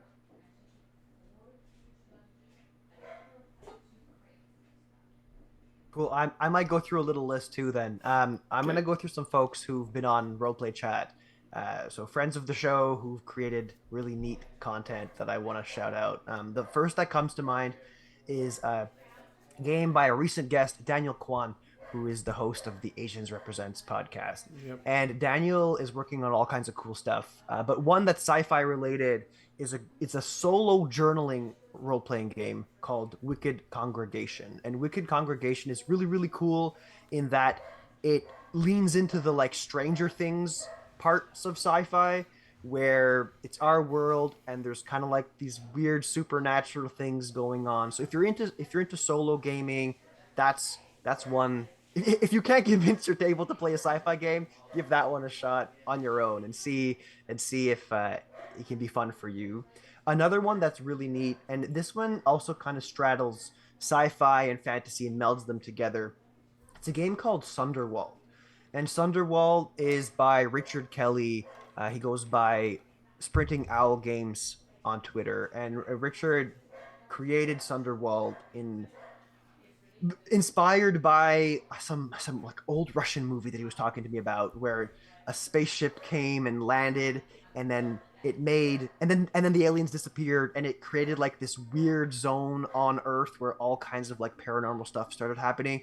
So Sunderwall is based off of that. But what I really like about Sunderwall is that the rulebook of the game is also part of the game, in that as the players do things, you like check boxes in the rulebook, and it unlocks things for you as a game master to be able to pit up against the players. It's kind of cool. So again, another indie game that folks should go check out. And then this one's less indie, but Kids on Bikes is awesome. A really fun sci-fi game. And for me personally, I learned that death in a game doesn't have to happen, and that there's a lot of interesting ways for death to be replaced by consequences. Because in Kids on Bikes, stakes they can still be high, but there's like no real way, like there's no like metrics for damaging characters and finding creative consequences for these children to be put up against when they have failure. What was like a really interesting way for me as a game master to learn and develop hone my craft, if you will. Nice. All right, a lot of great recommendations for me to check out. I love these conversations because I'm always looking for new games. Give them all to me. I want to explore all of them. I think if we're talking specifically about indie games, and I mentioned this before, indie games can really push the envelope of what is bold and what is new and what is against the norm that you would see in these more regular games. You can see different, like I said, different statistics, which is a different way to view your character and the world around you. Different skills that denote what is important to that particular game. If you're in a cyberpunk game, you need to have you're going to have hacking skills, but that might not be the case if you're in a dystopian game or something like that. But what I really like with sci-fi in particular is atypical. The ability to tell atypical stories from atypical perspectives. And one of, I don't want to play favorites here, but one of my favorite interviews I've done lately was with a game called The Treacherous Turn. And it's about developing an AI that or scientists or whatever, they develop an AI. It's shackled within its parameters, but AI grows and grows. I know it's a big topic right now. AI will grow, and AI has really one objective, and it wants to do that one objective as well as it can. And morals don't concern it, other parameters don't concern it. It has that one objective. And the interesting thing about The Treacherous Turn is you can have a standard party size of 3 to 5 people, but they all play one character. They all play the AI. But they play different fragmented portions of that AI. Are they the analytical side of the AI? Are they focused on analyzing social media? Are they focused on analyzing scientific stuff? Are they the number crunchers? There's all kinds of different splits that you can have in the AI, different fragments of that initial program, but they all play one single individual, and you have to come to a consensus, which I think is a really fascinating idea that you just will never see. I don't want to say never. You will likely not see in ye olde Fantasyland with either of the Ds or the other D. There's a That lot of sounds other fascinating. fantastic games out there that Yeah. I could plug. Wow. I know I saw Stoneburner on the list of games that you mentioned on the break. I love Stoneburner. I just played in a one shot. I had RP and Galen on for an interview. It was a fantastic chat. You can get bombastic things like that. I really do enjoy the Fairy RPG Breathless system because it allows you to go all out with what you do. You can do bombastic things and you can really focus on portraying your character as true to themselves as they are without having to worry too much about running out of resources, because you should always have the opportunity to catch your breath and refresh and continue to do things while the stakes are still there. You're constantly fighting against time. You're constantly fighting against the amount of times that you can refresh yourself. There's a lot of interesting things you can do. You talk about the versatility and complexity of games like Shadowrun. I've recently looked at a game called Vault by Team Rex Games, which is a cyberpunk sort of dystopian sort of thing, very similar to Shadowrun, sort of cyberpunk sci-fi fantasy, sort of in that same little genre, but they approach it in a different light. So that would be an interesting one to check out. But as far as, and I'm going to step away from indie for just a moment because I think one of my favorite things, my favorite tools for telling stories now is what I got from Star Trek Adventures, and that is narrative token exchange. I love games that allow players to say, I want to do something really cool. I have this token. I'm going to spend this token. Please let me do something really cool. And the GM takes that and says, yeah, now I can use this later to do something really cool. And it allows players to more consistently be able to pull off really cool things. And it says to the GM, hey, if you let me do cool things, I'll let you do cool things. And I love in Star Trek Adventures that I can... It's interesting. Cool. Not just rely on, my own character and building up momentum, but I can actively say, all right, GM, hit me, make it hurt, make it bad. That's going to give me a token, and I'm going to do something really awesome right back at you. Love that. Those are all amazing answers. Well, we've I think reached... especially Go on. especially the AI part, the game that you play, all players play AI was amazing idea. That's a very novel idea. Like, wait, what was that again? The Treacherous Turn. It's called The Treacherous Turn. It is out now. It's a very small creator. I don't think they even did any real crowdfunding. It wasn't on Kickstarter. It was on a different site. The Treacherous Turn. Fantastic game. Go look it up. I did a Whip Workshop creator interview if you want to go watch that. That's fascinating. Sorry. I will. That is the beauty of sci-fi. It can go anywhere, basically. Well, we have reached the end of our show tonight. I want to thank all of you for coming aboard and let you have one more opportunity to kind of go through and say who you are and where they can find your awesome stuff. Let's go in the reverse order of what we've done before. Let's start with Matt. We'll go counterclockwise. So, Matt, start us off. Thank you, first and foremost, to everybody for sharing your Sunday evening. It's been a blast. I'm Matt. Roll_play_chat on all socials. I'm trying to find my way onto Instagram, and posting pictures every day is much harder than coming up with a lukewarm take on Twitter. But it's find me there. And if you're into discussions, advice, stories, recommendations, things like that, if you like this chat, for instance, you'll probably like Roleplay Chat. So it's a discussion podcast with me and a different guest from the industry every episode. So go check it out wherever you listen to podcasts. And Matt, I'm going to have you on another episode. I have an idea for a show on what it takes to make a talk show in TTRPGs. Oh, it's boy, so damn meta. that might be neat. Yeah, I'd be down. Let's do it. It's so meta. Okay. Jack. Yeah, hello, I'm Jack. First and foremost, I have adored this chat. I've really loved nerding out about sci-fi stuff. I don't get to do it enough. I could talk with all of you guys, this continued conversation, for hours and hours past this if we had the time. So thank you so much for allowing me, in this chat and on this channel. Thanks for hosting it, Scott. It's been a great time.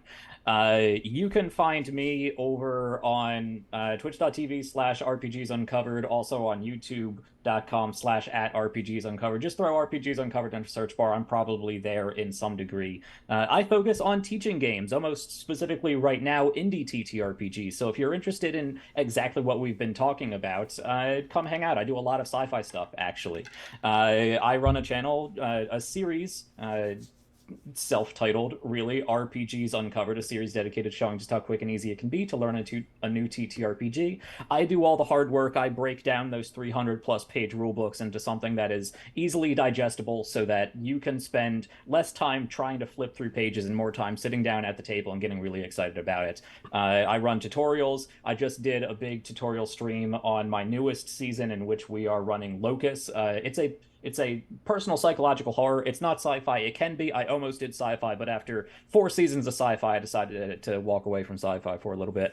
But yeah, we do tutorials and we do demo play miniseries, so you can learn the game as we learn the game, as we play the game. It's a real fun time. And we also, if you like this content, if you like all the amazing recommendations that these incredible people have, and want to see more excellent indie TTRPG creators, you might be interested in my Whip Workshop creator interview series, where I interview indie TTRPG creators about the projects that they are currently producing, crowdfunding, and releasing. So you can find new content that you can actively back, you can actively support, you can grab the game while it's still in, Kickstarter support dollars, and you can find really creative people and other enthusiasts to talk about these games with. And I just hope if you stop by my channel, you find a new game to explore and a new favorite game for your channel.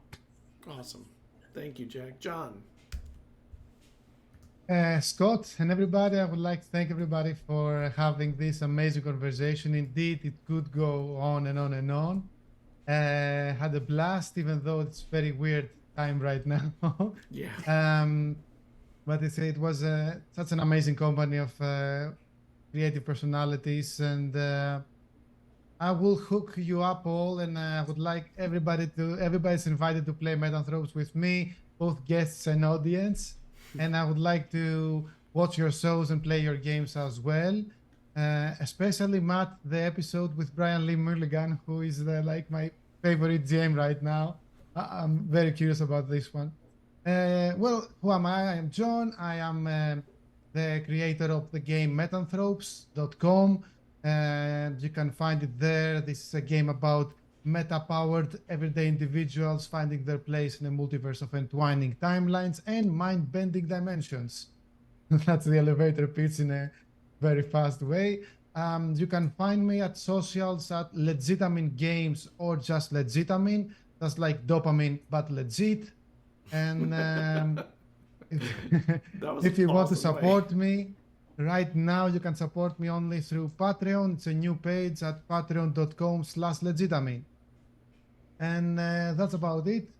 And giving up to you, Jack. Right. No, who's next? That's Matt, sorry. I'll top us off. Thank you so much for having me. Oh my god, this has been a blast! I love geeking out with fellow sci-fi nerds! This has been so fun. Once again, I am Spider Queen Long, aka Patrice Danielle Long. And you can find me on Twitter or any number of other places. I'm diversifying these days.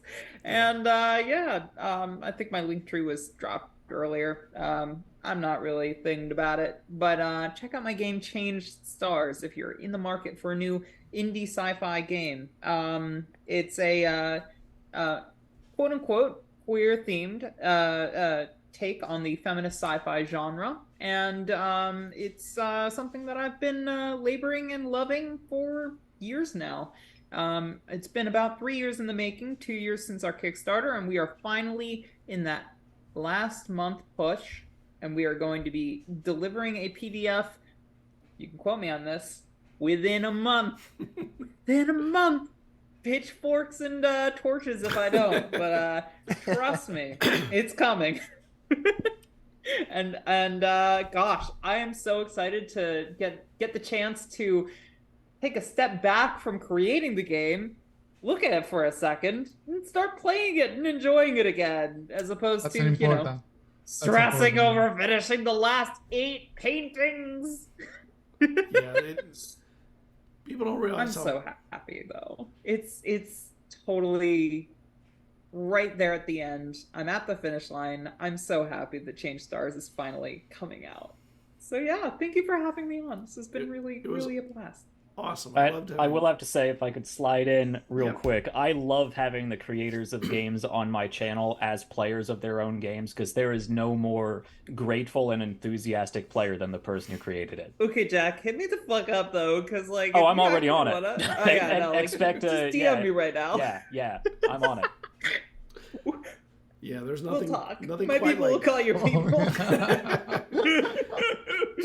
I want to thank all of you for coming on, and we just got rated by Tabletop Misfits with some people. Thank you for joining us. We're just at the end. We're about to close down for the night. I was super excited to have this is my first sci-fi chat in the show, and I've been wanting to do more of them. I have, I think, 2 more later in the year. So try and make sure that you join not just the sci-fi ones, but we talk about a lot of things. So StoryTalk is really a tabletop role-playing game discussion channel with a single topic every night. And it could be anything from how do you create backstory for your character, to world building, to set, creators. I even had one on how do you budget for building out your first role-playing game. And it was a great show. All this stuff is really interesting if it's up the alley of what you're interested in. So join us most Sundays, probably 4 out of 5 Sundays in a month, 3 out of 4 in the months with 4. And we will see you next Tuesday. Actually, I don't think I have it this Sunday. You'll check our Twitter or wherever we're at you find us on socials. We'll see you shortly. Have a good night, everybody. Bye, everybody. Bye. Ciao.